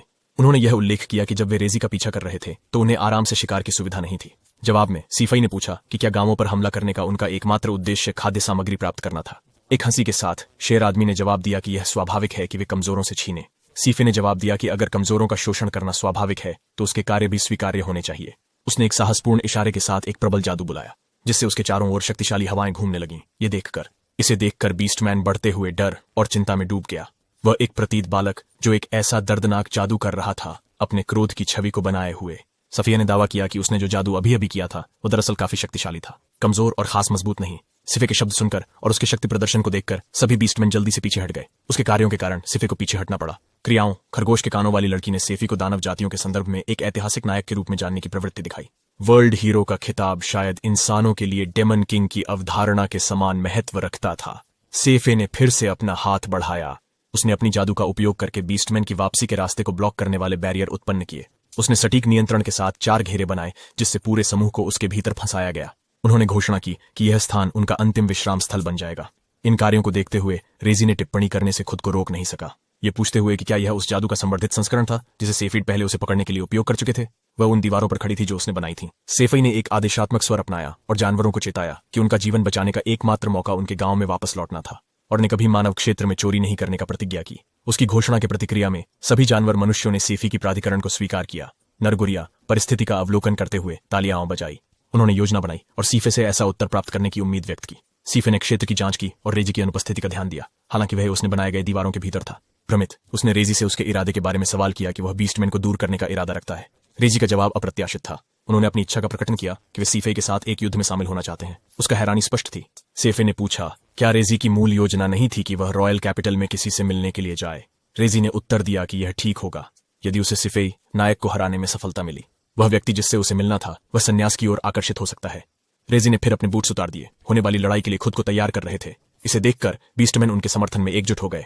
रेजी ने जानवरों को सतर्क किया कि वह एक विशेष तकनीक का उपयोग करने वाला था जो जानवरों की तरह था, इसलिए उन्हें सुरक्षित दूरी बनाए रखनी चाहिए। इसी तरह सेफी ने नरगुरिया को पीछे रहने के लिए कहा जब रेजी खुद को तैयार कर रहा था। सेफी ने अपने अटूट आत्मविश्वास के पीछे के कारणों पर विचार किया। उन्होंने सोचा कि क्या एक बीस्टमैन की शक्ति शारीरिक प्रतिभा से परे बढ़ती है, और अगर उनकी क्षमताओं में और अधिक कुछ था। सीफे ने सवाल किया कि रेजी उसके जादू का सामना कैसे करने का इरादा रखता है, क्योंकि उसके पास जादुई शक्तियां नहीं थी। रेजी ने सीधे सेफी की ओर इशारा करते हुए उसके विचारों को बाधित किया और उल्लेख किया कि उसने उसे कुछ महत्वपूर्ण सूचित करना भूल गया था। रेजी ने खुलासा किया कि दानवी जाति के सदस्य स्वाभाविक रूप से अद्वितीय क्षमताओं का धारण करते थे, जो साफी ने जादू के रूप में वर्गीकृत किया। इस प्रकटीकरण ने सीफे को यह समझाने में मदद की कि दानव व्यक्तियों में वास्तविक जादुई क्षमता थी। उन्होंने एक वरिष्ठ परिषद सदस्य के साथ बातचीत का स्मरण किया, उस औरत को जिसने एक बीस्टमैन की सामान्यत शक्तिशाली शक्ति के साथ जन्म लेने की दुर्लभ घटना का उल्लेख किया था। अब उसने पहचाना कि रेजी उसी व्यक्ति हो सकता है। रेजी ने एक जागरूकता जादू शुरू किया। सेल एक मिश्रित रूप में परिवर्तित होता है जो मानव और भेड़िया के गुणों को जोड़ता है। एक आश्चर्यजनक मोड़ में वह दृश्य से गायब हो गया। अपने अचानक गायब होने से चौंक गया। सेफ हैरान हो गए। अप्रत्याशित रूप से रेजी उसके सामने पुनर्प्रकट होते हैं और तेजी से हमला करते हैं, जिसके कारण सेफी गिर जाती है। हमले के बाद सेफी को रेजी ने मार दिया। परिणाम स्वरूप नेरगुरिया ने तत्परता से सेफ की सहायता की, उसकी खैरियत के लिए चिंता व्यक्त करती हुई। पास के इलाके में मौजूद जानवर पुरुषों ने रेजी के प्रभावशाली प्रदर्शन के लिए जयकार किया। तेज गति से रेगी की बाजू ने फिर से एक मजबूत प्रहार दिया, जिसने सेफे को फिर उड़ा दिया। वर्तमान में नेरगुरिया ने अपना हमला रेजी के खिलाफ शुरू किया, अपनी तलवार को संकल्प के साथ घुमाती हुई। हालांकि रेजी ने तत्परता से उसकी मार को टाल दिया, दृष्टि से गायब हो गया। वह नरगुरिया के पीछे फिर से दिखाई दिया और उसकी तलवार को लात मारकर हटा दिया। अपनी असाधारण गति की शानदारी करते हुए रेजी की घोषणा ने अन्य जानवरों से उत्साही सहमति प्राप्त की। इस बीच सीफे जमीन पर रहे, जबकि नरगुरिया उनके पास खड़ी थी। रेजी ने नरगुरिया से सामना किया, पूछते हुए कि क्या वह सामना जारी रखना चाहती है। अविचलित होकर नरगुरिया ने एक और तलवार निकाली और उसे रेगी पर घुमाया। रेगी उसकी ओर पूरी गति से चार्ज किया, तानते हुए कि उसकी वर्तमान ब्लेड उसे हराने के लिए पर्याप्त नहीं होगी। एक समय बाद अंत वापस नरगुरिया ने रूमीफोर्ड से उपहार में मिली तलवार का परीक्षण किया। सेफी भी मौजूद थी। नरगुरिया ने तलवार की उपस्थिति पर टिप्पणी की, इसकी प्रतीत होने वाली मंद और कुंद धारों पर ध्यान दिया। इस पर सेफे ने चिंता व्यक्त की। अनुमान लगाना कि क्या रूमीफोर्ड ने नरगुरिया को एक मजाक के तौर पर तलवार दी थी। नरगुरिया हालांकि तलवार की असाधारण गुणवत्ता को उजागर किया। उसने वर्णन किया कि तलवार कैसे अत्यधिक हल्की महसूस होती है, फिर भी एक रहस्यमय चक्र लिए हुए। फिर सेफी ने सुझाव दिया कि नरगुरिया तलवार के साथ काटने की क्रिया का प्रयास करे। नेरगुरिया ने तलवार ली और गट्ठरों पर हमला किया, लेकिन सभी की आश्चर्यजनक बात, तलवार ने सिर्फ गट्ठरों को ही नहीं काटा, बल्कि गट्ठरों के पीछे स्थित वृक्ष को भी काट दिया। यह अप्रत्याशित परिणाम सेफ को झटका दे गया। नरगुरिया ने समझाया कि जब वह तलवार चला रही थी, ऐसा तीव्र भार संवेदन हो रहा था कि उसे लगा कि उसके हाथ ही नहीं चूक जाएंगे। जैसे ही नरगुरिया ने अपनी स्विंग समाप्त की, तलवार का वजन एक बार फिर उसकी पंख की हल्की स्थिति में लौट गया।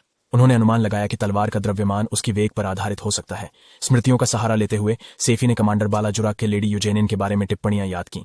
अपने हथियार, उपकरण और यहां तक कि अपने शरीर में जादू के लिए प्रसिद्ध उसके शीर्षक के अनुरूप सीफे ने यह समझाया कि तलवार में एक जादुई प्रभाव जादू हो सकता है, जो उसके द्रव्यमान को उसकी गति के बारे में घनीभूत करता है। गणितीय निष्कर्षण में सक्रिय होकर उन्होंने खोजा कि तलवार ने ऐसा महत्वपूर्ण क्षति पहुंचाई क्यों। सेफई ने निष्कर्ष निकाला कि यदि धारक तलवार की गति को कुशलतापूर्वक नियंत्रित कर सकता है, यह अधिक प्रभावी विरोधी के खिलाफ मारक कुचलने वाले हमले कर सकता था, जबकि कमजोर प्रतिद्वंद्वियों के खिलाफ अधिक संयमित हमलों की अनुमति देते हैं। नरगुड़ी उस अद्वितीय तलवार का परीक्षण कर रही है, जिसे वह कमांडर बालाजुर के जितने दयालु व्यक्ति के लिए उपयुक्त समझती है। लुराक चल रही लड़ाई की ओर लौटते हुए नरगुरिया रेजी के खिलाफ उसी तलवार का उपयोग करती है। जब रेजी हमला करता है, नरगुरिया एक तेज और गहरी तलवार की मार के साथ प्रतिक्रिया करती है, जो जुड़ती है, जिससे रेजी पीछे हटने को मजबूर होते हैं। रेजी मानते हैं कि धक्का अनपेक्षित रूप से शक्तिशाली था, जिसने उन्हें कुछ हद तक स्तब्ध कर दिया। वह त्वरित रूप से अपनी फुटिंग पुनः प्राप्त करता है और एक बार फिर नरगुरिया और रेजी सामना करते हैं। उनके सामना के दौरान नरगुरिया एक हमला शुरू करती है, लेकिन रेजी कुशलतापूर्वक उसके प्रहार टालते हैं। फिर वह अपने ही हमले का जवाब देते हैं, जो नरगुरिया पर लगता है। निराश नहीं होकर नरगुरिया एक और हमला करने की कोशिश करती है, फिर भी रेजी उसके दोनों प्रयासों से बचता है। रेजी नरगुरिया को ताना मारता है और सुझाव देता है कि बावजूद हर आश्चर्यजनक, वह उसकी गति के साथ साथ नहीं रह पा रही है। खरगोश के कानों वाली लड़की रेजी की गति और कौशल की प्रशंसा करती है। कौशल रेगी फिर से हमला करता है, घोषणा करते हुए कि यदि नरगुरिया अंधाधुंध मारती है तो वह उसे पार नहीं कर सकती।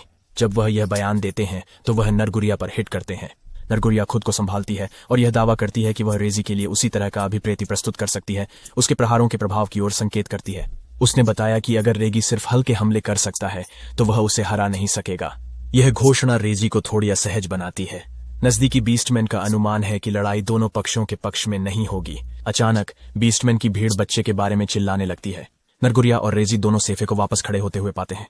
सेफे को खड़े होते हुए देख रेजी टिप्पणी करता है कि यह एक जादूगर से उम्मीद की जाने वाली बात है।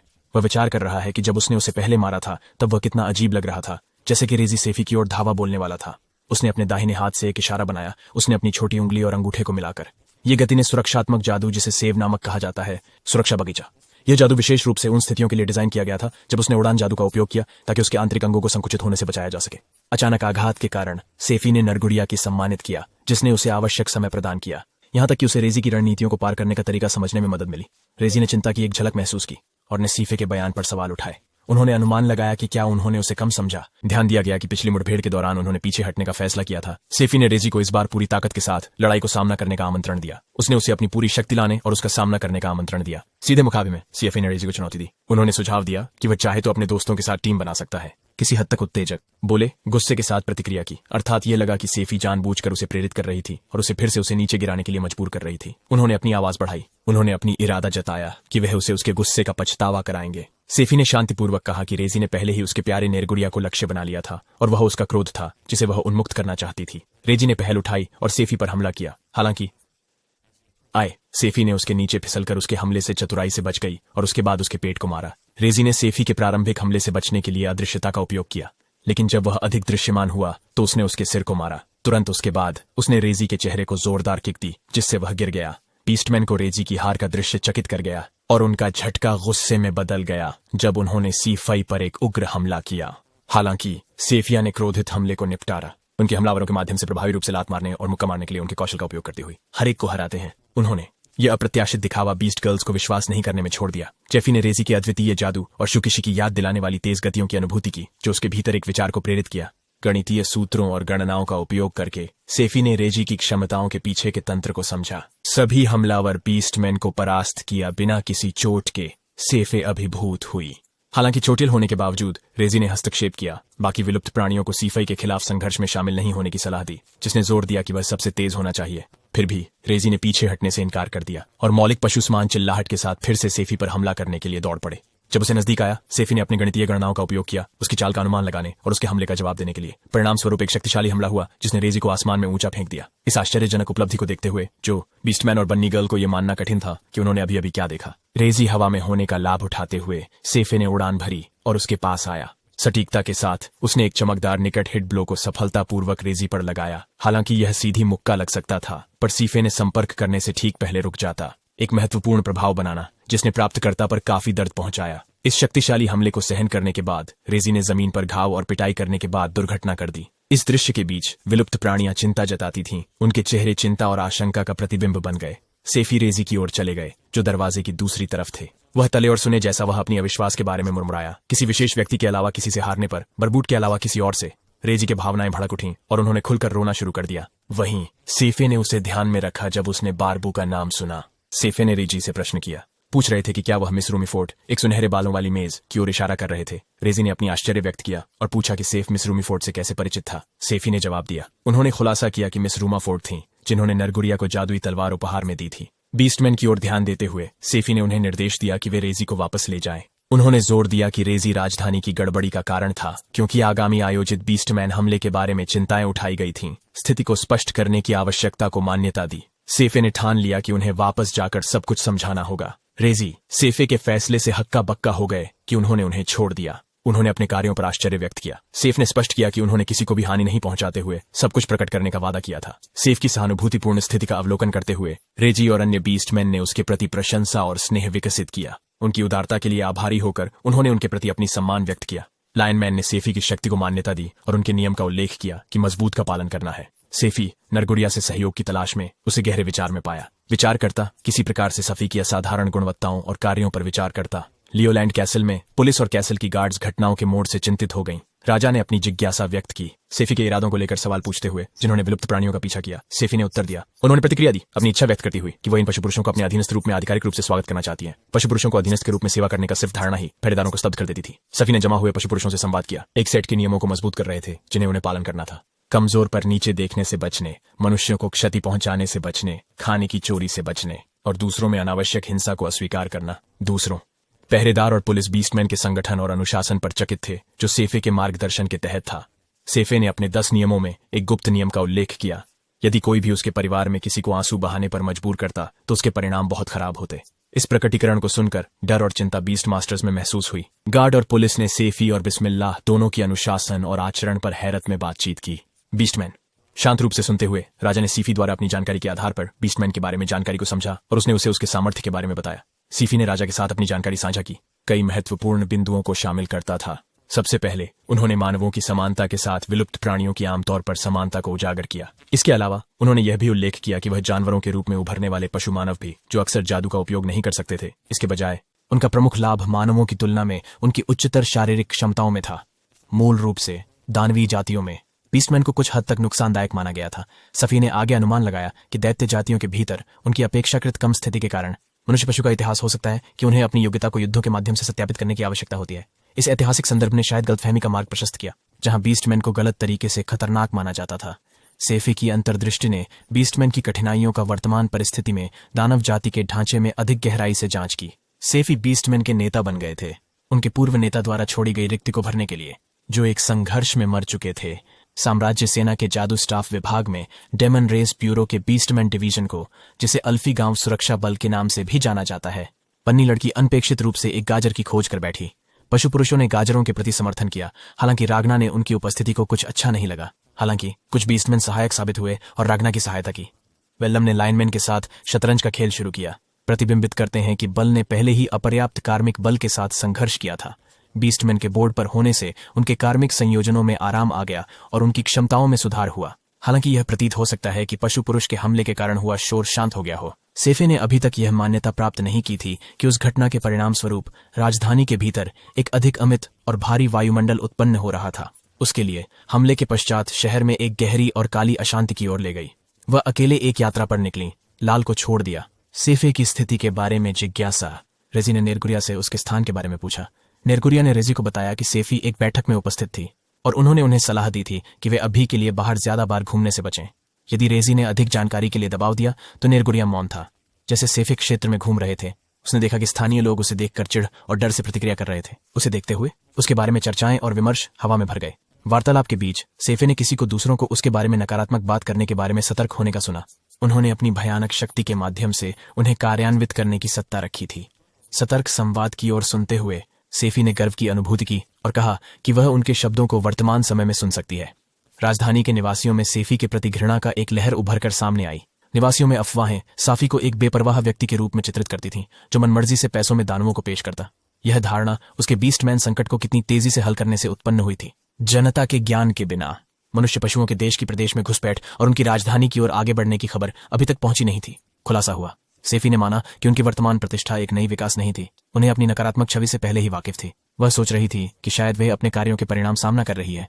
सीफे ने लोगों की असुविधा बढ़ाने से बचने के लिए भड़कीले परिवहन तरीकों का उपयोग करने से मना किया और उन्होंने टेंट के बिना चलने का विचार किया। उसकी एकांत यात्रा के बीच एक बच्चा ने आकर सेफी पर कुछ फेंका, उसका चेहरा मारा। बच्चे की आवाज आरोप के रूप में उठी, सेफी को शहर छोड़ने के लिए उत्साहित करती और उसे एक राक्षस ब्रांड करती। चारों ओर की भीड़ ने झटके और आशंका के साथ प्रतिक्रिया की। डर की बच्चे की साहसिक उफनाने से सिफ़ी की ओर से हिंसात्मक प्रतिक्रिया हो सकती है। हालांकि बच्चे की मां ने त्वरित रूप से हस्तक्षेप किया, उसके बच्चे की कार्रवाई के लिए, उसकी सजा और उसके व्यवहार की चिंता व्यक्त करती हुई। स्थिति की गंभीरता को समझते हुए मां और बच्चे ने सेफी से ईमानदारी से माफी मांगी। सीफे के एक कातिल के रूप में स्थान को देखते हुए एक छोटे बच्चे ने खुले तौर पर किसी पर वस्त्रों की फेंकने और उन्हें राक्षस कहने की कल्पना असामान्य लग रहा था। सेफी ने सोचा कि बच्चे के आसपास के लोगों द्वारा आमतौर पर की जाने वाली बातचीत उसकी समझ पर काफी प्रभाव डाल सकती है। सेफी के मन में स्मृतियां उभर आईं। लोगों ने उसके खिलाफ बुरी बातें कही थीं, ऐसे क्षणों का पुनरावृत्ति करते हुए, उसकी प्रतिष्ठा के आधार पर उसका उपहास करते हुए। हालांकि हानिकारक स्थिति के बावजूद सेफी ने बच्चे से कहा कि सब कुछ ठीक है। हालांकि जैसे ही सेफी ने अपना आंसुओं से भरा हुआ चेहरा दिखाया, सीफे के आंसू देखकर उसकी भावनात्मक संताप स्पष्ट हो गया। गांव वालों को चौंका दिया और अचरज हुआ। एक साध्वी भीड़ से आगे बढ़ी और सेफे से पूछा कि क्या वह ठीक है। स्थल का स्थानांतरण रात के आदेश के मुख्यालय में हुआ। साम्राज्यीय राजधानी के ग्रैंड कैथेड्रल के भीतर स्थित इन गरिमामय हॉल्स में अनगिनत खोए हुए आत्माओं ने अपनी प्रार्थनाएं अर्पित की थीं। सेफी को महान कैथेड्रल की ओर देखने वाले कार्यालय में गाइड किया गया। कार्यालय में किसी ने सेफी को एक पेय प्रदान किया। भिक्षुणी ने टिप्पणी की कि सेफे शांत हो गई थी, जिसे सेफे स्वीकार नहीं कर सकी। पुष्टि हुई। नन की उपस्थिति को देखकर सेफे ने अपने आंसुओं का खुलासा करने के लिए माफी मांगी। नन ने उसे बहलाया कि सड़कों पर रोते हुए बच्चे की देखभाल करना उसका कर्तव्य था। कर्तव्य। साध्वी ने यह पूछा कि सेफी क्यों वस्त्रहीन घूम रही थी। वो अवश्य करता। सेफी ने उसमें अपनी भावनाओं को समझा गया। उन्हें चिंता थी कि लोग उनके पीछे बातें कर रहे हैं और उनकी झिझक उनके करीबी लोगों को यहां बुलाने में। सन्यासिनी ने सेफे की चिंताओं की एक और परत को महसूस किया और उन्होंने ध्यान दिया कि उसके जैसे एक शिशुमाज को इतने सारे लोगों द्वारा पसंद नहीं करना असामान्य था। सेफे ने स्थिति में अपनी भूमिका को माना और नन ने इस पर विस्तार किया, समझाते हुए कि सेफे लोगों की नकारात्मकता का लक्ष्य बन गई थी क्योंकि उनकी स्थिति अद्वितीय थी। सेफे ने इस खुलासे पर आश्चर्य व्यक्त किया और भिक्षुणी ने यात्रा जारी रखी। उसने कहा कि वह सिर्फ आंशिक रूप से सेफी को दोष देती थी क्योंकि एक छोटे बच्चे के लिए इतनी व्यापक तिरस्कार सहन करना सामान्य नहीं था। सन्यासिनी ने स्पष्ट किया कि चर्च लोगों की आक्रोश के लिए सेफी का उपयोग कर रही थी। उसे खतरे का प्रतीक बनाते हुए उन्होंने जोर दिया कि यह सिर्फ साफी की गलती नहीं थी और यह अप्राकृतिक था कि इतने युवा बच्चे को इतनी व्यापक तिरस्कार सहन करना पड़े। उनके गांव का निरीक्षण करते समय निवासियों ने सेफी को उच्चतम मान्यता दी। उसे एक नायिका के रूप में देखते हुए एक नन ने सेफी को और अधिक प्रोत्साहित किया, उसकी शक्ति की पुष्टि करते हुए। सन्यासिनी ने उसे एक सशक्त युवा महिला के रूप में संबोधित किया। सन्यासिनी ने अनुमान लगाया कि राजधानी के लोग अंततः सेफी को एक हीरो के रूप में स्वीकार करेंगे। हालांकि नन ने एक परेशान करने वाले व्यक्ति की पहचान की जिसका नाम बिशप कलिग्जल था, जो बहुत प्रतीक्षित आध्यात्मिक कानून के नेता थे, नकारात्मक प्रभाव के रूप में। सन्यासिनी ने समझाया कि हीरो आस्था साम्राज्य में एक प्रमुख धर्म था। लोगों की प्रार्थनाएं हीरो के पुनर्जन्म के लिए जब हीरो जो सामने आया उनकी उम्मीदों से भिन्न था, संदेह ने लोगों की एकजुटता को कमजोर करना शुरू कर दिया। एकता। नन ने यह भी जोड़ा कि यदि नायिका ने धार्मिक आदेश को ठुकरा दिया और साम्राज्य सैन्य में शामिल हुई तो यह उनके लिए असुविधाजनक होगा। आदेश। चर्च ने जनमत को बदलने के लिए बड़े प्रयास किए ताकि लोगों का धारणा बदल सके। वह सेफे नहीं था, हीरो। सेफी धीरे धीरे समझने लगी कि भीड़ ने उसके प्रति घृणा क्यों प्रदर्शित की थी। सेफी ने प्रस्ताव किया कि अगर वह वास्तविक नायक नहीं थी तो समाधान सार्वजनिक रूप से अपनी स्थिति की स्पष्टता हो सकती है। वह सोफे से उठी और नन का धन्यवाद किया कि उसने खुलासा किया। हालांकि कोई भी सेफे से प्रतीक्षा करने की सलाह देता और पूछता कि क्या वह एक सच्चे हीरो बनने की इच्छा रखती है। अनपेक्षित प्रश्न ने सेफे को चौंका दिया।